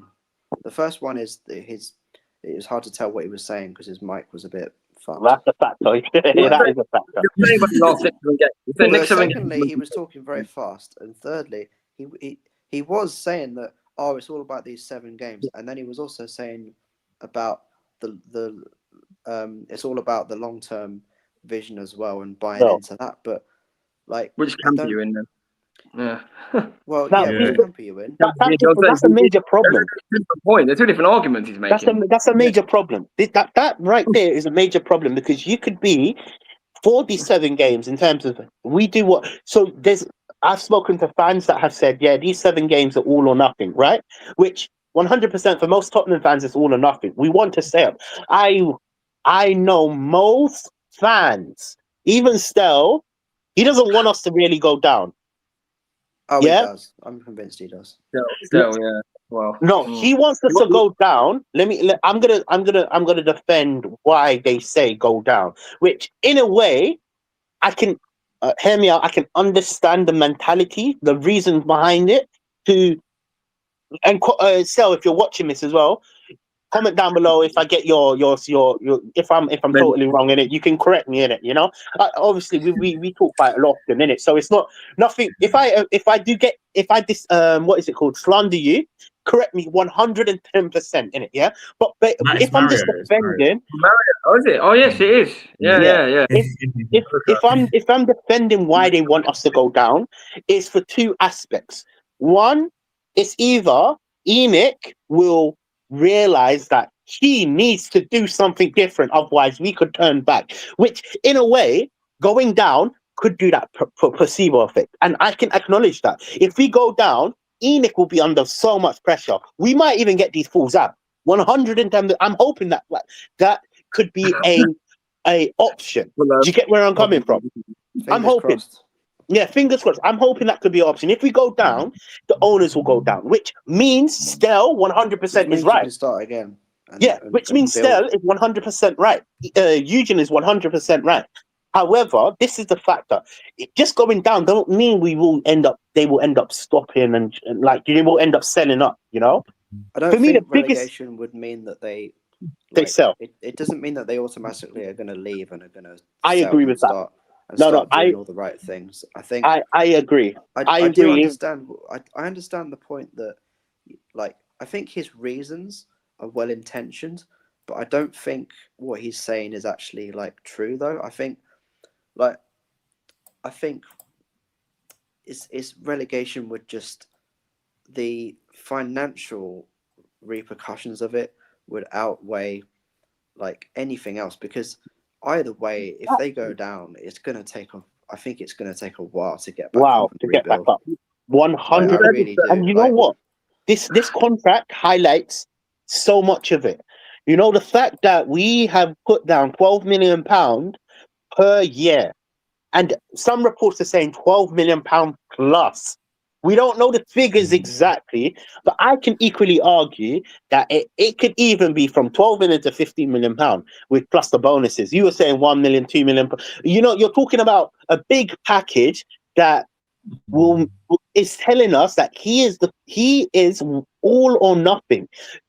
Now, to add to this, we're talking about Tottenham that is in debt. The TV revenue is going to be an issue. Remember, I was saying that going down might not do anything, you know, to our financial structure. Yeah. I'm sitting here and telling you, we are fucking screwed if we go down. It's true. Yeah. I tell you, I think the club will try and offset the losses by selling Van der Ven and Romero and a few other players, because 70 million pound just on one manager to get out is absolutely insane. I think it's TJ. I think it's because if we were to go down, it would cost us over that much amount of money. That's probably. I'm not saying I'm justifying it. I'm just saying that's probably how they think about it. Sorry, Henry.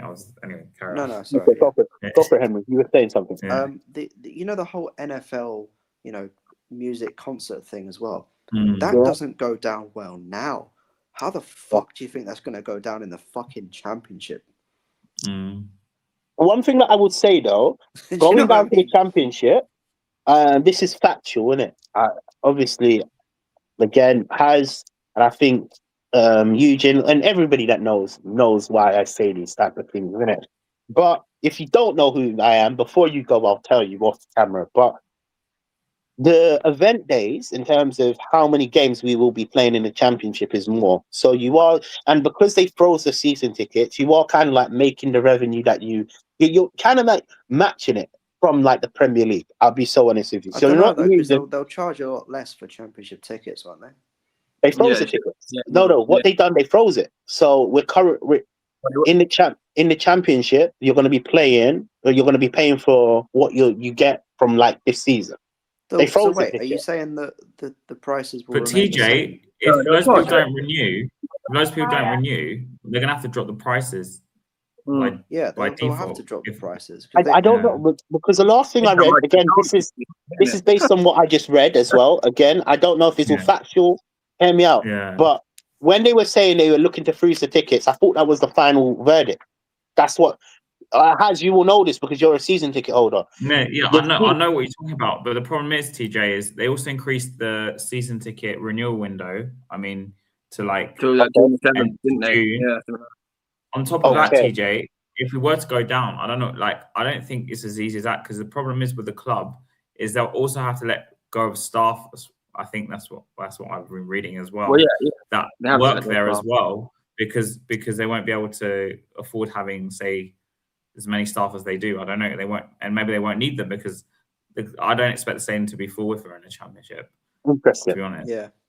Interesting. Okay, I didn't know that. I didn't know that information. I was on the assumption that we're just opinions, really, because like we're going to the unknown. Like I read something, you read something, Joseph might read something, Henry might has experience. Do you have experience of going down the Palace? Sorry for asking you, but like technically not really, because I was too young to kind of remember it. So I wasn't really a fan until I was about 8 years old, and so I've technically never known relegation, but I know from speaking to a lot of fans, and I know from knowing Crystal Palace as I do, what relegation does to a club. But yeah, I just think that, if you go down, the first thing is the TV broadcasting revenue is going to significantly drop. Down. That's one thing. Yeah. Another thing is you won't be able to charge the same prices as the Premier League. Another thing is a lot of fans will not go for whatever reason, whether that be because they feel disillusioned with the club, or because they just, they're just so pissed off, or whatever it is. And yeah, I just think it would be a big, you basically have to start again from scratch if you go down, I think. Put it this way, a lot of people won't renew their season tickets. I know for a fact. They won't. They had increased the window for the tickets because. So that means people like me, who are about 40,000 in the waiting list, might even actually get a chance of wanting to go of going, in the next few years. If you might actually see a home win at last. Well, yeah, I know. Tell me about it. I haven't seen one since West Ham. This guy hasn't seen a home win. Yeah, since West Ham. 2 years. The only thing that I will say about this home win thing, the championship. If you look at the quality of the championship and how they play, man, it's hard. That's a hard league. It's a hard league. Yeah. In my opinion, and it might sound daft that I say this, it's worse in the championship than the Premier League. It's a more competitive division. The quality is good, but in terms of actual competitiveness, it's higher. Like, you think anyone can beat anyone in the Premier League? In the Championship, the same is true, but it's also a mad division, because a different scale, really. You can be 16th in the league in March. You can win 3 games in a row or 4 games in a row. Suddenly, you're challenging for the playoffs. It's that kind of league. It's completely bonkers division, and it's a hard, tough league. Like, physically, it's a tough league. Like, and you're gonna need players who are up for the fight. As you know, sadly, we're not seeing that even in the Premier League right now with Tottenham. It's going to have to be a lot of academy players and start. The thing is, so to be fair, just going back to what Stell's point was about relegation, right? To be fair to him, I will say this is what he's saying is, I guess he's basically saying as well that the owners have to put football first rather than putting. If they want to see Prem money again or European money again, I agree with that. And then they will have to start making footballing decisions. And actually, really have to start thinking and start actually making decisions that actually will benefit the football club. Or benefit their money, their pockets. So I agree 100% with that statement. I get what Stella's saying, and I do understand him. Obviously, the championship is where we need to be. I don't want us to go down because I don't want us to go down. You know what I mean? Because I'm just like, for me, if the championship will change the mindset of the owners, hear me out. Look, I would never want to say we're going. I would never want relegation. I'm not on this. Yo, we go down, it's gonna get better. I'm not that. But with what that statement you just made, if going down changes the outcome of how our owners manage this club, maybe the championship is where we need to be. I see Snell's point of view in that respect. Newcastle did that. Aston Villa done that. No, but what problem with Tottenham though, in the past, is we've always got to a certain point. Say if we come back up, theoretically speaking, and then we get back into the top 4 in 5 years. I don't know. I'm just talking in like 5 years' time. I'm talking 5-year contract. Yeah, 5-year plan. It's 5 years, yeah. But then the problem with Spurs is in the past, when we got to like Redknapp got to 3rd, 4th, we never pushed. Poch got to 2nd, 3rd, we never pushed. So we might do enough to come back up and get back into Europe because obviously that's where the money is. But I don't trust the owners to still push to like the next level. Really, that's my thing. This is why I'm against delegation, because even though theoretically speaking, I can see his point of view. It's like I can see Eugene's point of view about appointing a manager on a 5-year contract because maybe the players might play for him more, because if they point someone short term, they might think, oh, he's going, and what's the point? Like, I don't agree with it, but I can see like the view of it, sort of thing, like how they view it as that might be a better outcome because it might change the mentality of the players. Or in the case of going down, it might change the mentality of the club. But I've not seen anything to show me that even if we get back into Europe, talking in 5 years, if we go down, that they're going to suddenly change the way they do things. Like, it's just the problem still stems with the culture of this club, though, because the players, they do, and what Conte said 3 years ago about the players not wanting to pay under pressure, we're still seeing that. Exactly. These players don't want to pay under pressure. There's no pressure at Anfield. You go there and get a point. Everyone's expecting us to get battered, You go there and get a point. But Atletico Madrid at home, we already fight. The tie's done. We're 5-2 down. So we knew the tie's done going into it. The pressure's not on there. That game, all the pressure was on that Nottingham Forest game and the Crystal Palace at home game. There were 2 home games I lived in March. The 2 home games in March where I thought these are the games we've got to make sure we're winning. And these are 2 home. The West Ham game was. The West Ham game was, for me, the game that showed us if we were going to go down. Yeah, but carry on with what you're saying. Sorry, I like to just add to people's points, especially when I agree with them. And carry on what you're saying. Don't stop. I was just saying that these players don't want to pay under pressure, and basically what it is, it all stems from that. So it always doesn't matter what manager you bring in some ways, does it? And it's the culture of Spurs on the pitch as well that's got to improve.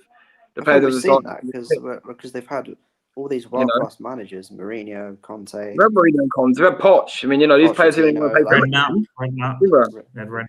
Give up. What I don't understand is what I'd ask to all of you is, what evidence is there to suggest that these owners will manage the club differently after relegation? That's how I feel. That's exactly how I feel. That's a great question. That's a great question. Because, and I'll tell you why. That's why I say it's a big gamble. That's why I say it's a big gamble. I started this with saying it's a massive gamble. It's you know what? You need to make it purely. Guys, the only way, right? The only way, if I see, right, these owners are serious, right? These owners don't know football. If they sack Lange and they sack Vinay, the Gooner, get the Gooner out of my club, right? Sack all of them and get De Zerbi, which director of football he wants that he can work with. Then I'm seeing some progress for next season, right? Let's say whether we get relegated or not, right? But for the footballing sense of it, that's how I see it. If those 2 get sacked, then I'm seeing they're moving forward. If not, guys, we ain't going anywhere. Nothing has changed. That's all I'm saying. What happens if they sack them and bring back Levy?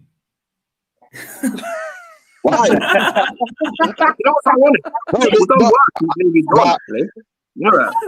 No, to tell the truth, right? I don't think they'll be bringing back Levy unless Levy finds enough money, right, to buy them out. Then Levy will be back. Well, Think I about it. heard Levy was going to fucking sue them. Forget about going back. Yeah, he was going to sue them. Yeah, I saw that. Yeah, that's what we all guys, heard. can we have like a little guys? Can we have a little like course?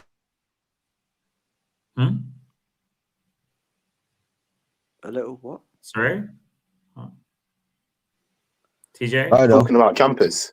Yeah, I finally launched my jumper. What does that say? I'm into Spurs. Oh, I like that. I'm into Spurs. I like that. That's clever. Oh, you're selling merch on YouTube now. Yeah, man. It come in handy. Sorry, I know. We're talking about Tottenham, but I just wanted to show off my jumper. My jumper is sick. Like, I want to get one. Trust me. I'm not gonna lie. Oh, 100%, bro. Listen, anybody that wants one, hit me up in it. And behind me, I can't show behind me. I'm not wearing any box. Like, I am wearing boxes, but I'm not wearing any pants. So if I show behind DJ, stop promoting your OnlyFans. Yeah, stop promoting your OnlyFans. Now I tell you what, price. All right, going back to the topic. Sorry, I just wanted to show that off, innit? What's the topic again? Yeah, what were we talking about? To be fair, I was liking Mario's comment. Thanks, Mario, for telling that. He's basically saying it doesn't matter. Zerbi's coming in for a big shock, basically, isn't he? I think when he finds out. That's not true. That's why with Tudor, the same thing with Tudor. He thought from the outside. He thought, "Oh, I can save them because I've got an experienced manager somewhat. He saved these clubs, like you mentioned. You know, he took them from whatever to whatever. But then I think he was in for a massive shock. He got on the training ground with the players. And then it was like a mess, basically. So I think Mario's probably right, you know. I think De Zerbi's in for a massive shock. Yeah. Well, I'll be watching the game with him. I'll be watching the Brighton game with him. So we're going down to the to a pub in Tottenham. So Harry, if you fancy coming down after the game or meeting before the game, feel free. I'm gonna be Are we on another cruise then? Sorry. Oh no, you're No. Okay. Any of you guys going to the parade? What parade? The Zerbi welcome parade? I'm not going. I think it's going to be a De Zerbi welcome parade. I'm in the beers. I'll tell you that. I'm on the boat, so I won't be there. Anyway. Yeah. I'm going to sing Kumbaya. Oh, Kumbaya, my lord. Yeah. Kumbaya. Anyway, anything you guys want to talk about before we finish the stream? Because I think we spoke on everything pretty much. I don't know. Yeah. I don't know. You're not gonna stream until May, right? So you better make your predictions now. The Sunderland game, the Brighton game. What other games have we got? So what games? I've got one more stream next week, and then I'm going away, and then I'm back on the 24th of. Oh, okay, April. Yeah. So we got to make that one. The one. Yeah. I'll throw back. I won't be able to make it now. Yeah, well, yeah. The thing, I won't be able to make that one next week because I'm in Paris, so I'll just make my prediction right now. Oh, right, that's nice. Yeah, so I won't be able to make that one. Yeah, I'm traveling back. So I'll say this. That's the best way to end this. Do you think we're staying up? Yes or no? That's the best way to end it. Okay. For me, still no. Joseph. Heart says yes. Head says no. Yeah, there you go. But I don't know which one I'm listening to. Henry, No, I'll be honest. No, I think we are going to stay up. I'm going to be positive and say yes, but only just. Okay. I think we're going to get 8 points. Henry, do you think Spurs are going to stay up? I'm going to say no, purely because based off what I've seen, based off appointing De Zerbi, I just think is definitely the wrong appointment for these players. I really wish I could be on this stream right now and say that you guys are going to stay up, because I really don't want you to go down. But sadly, I just don't think I can say that, honestly. Eugene? Of course we're going to stay up. We deserve that new manager bounce. So we're going to win 3 games in a row. We're gonna beat Sunderland. We're gonna beat Brighton, and who's the next one? Go on, son. I love it. I love the optimism. Do you guys find it? Yeah, we have to stay up. Do you guys find it ironic? Does that me be first home game? Yeah, go on. For me personally, my problem is it's not even that I don't care. Like, I'm kind of Eugene in the don't care what manager is, not in the same way, but more the fact that it's just down to the players. If the players don't want to perform, we ain't staying up, and they've not shown me at all that they want to play for the badge. So that's why I think we're going down. You might have like a little bit of a bounce in the sense that maybe they'll be more attacking, but I still think we're not going to get stay up. If you look at I think what does help us. What does help? We still got another week for Sunderland as well, so we've got another week for De Zerbi to get. He's getting his players back now, so he's going to have a week. We could be the bottom three already because if West Ham, I know, we could be. We probably will. You know what? You know what De Zerbi needs to do? He needs to bring all the guys to the whole house and have a party.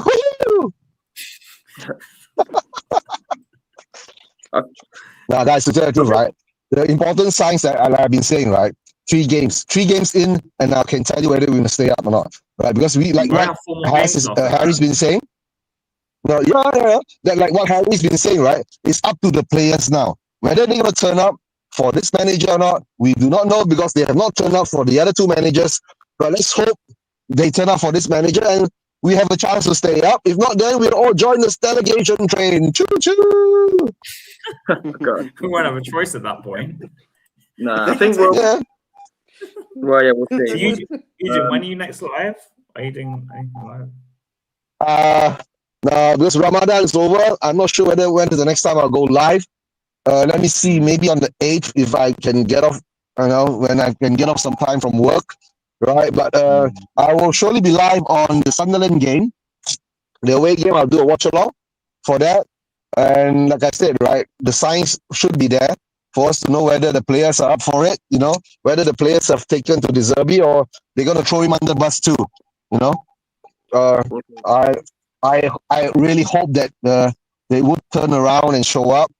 But, I've been saying, like, Harry, ever since we sacked Frank, right? And when Tudor came in, I really said, I don't see us winning another game after that because they are not playing anymore.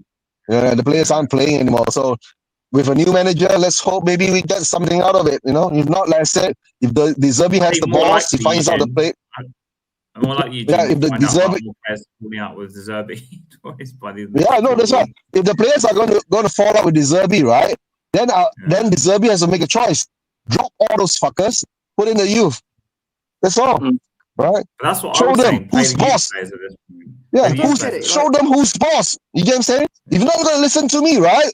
Get the fuck out. These owners must be great talkers. They must be great talkers.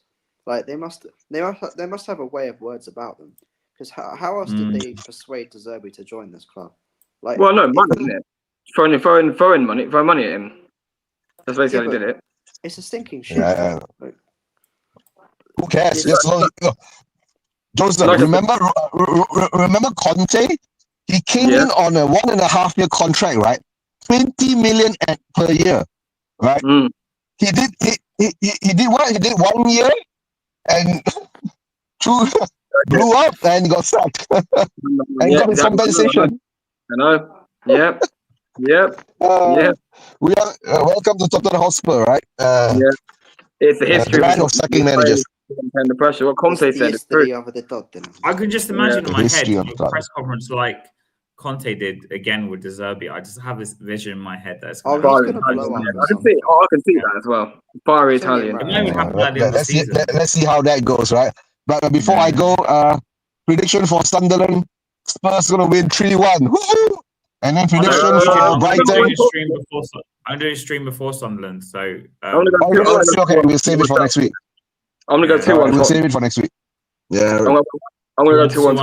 I think we're gonna lose 2. I think we're gonna lose 2-1 tonight. Yeah. But we'll see. Nil fucking nil.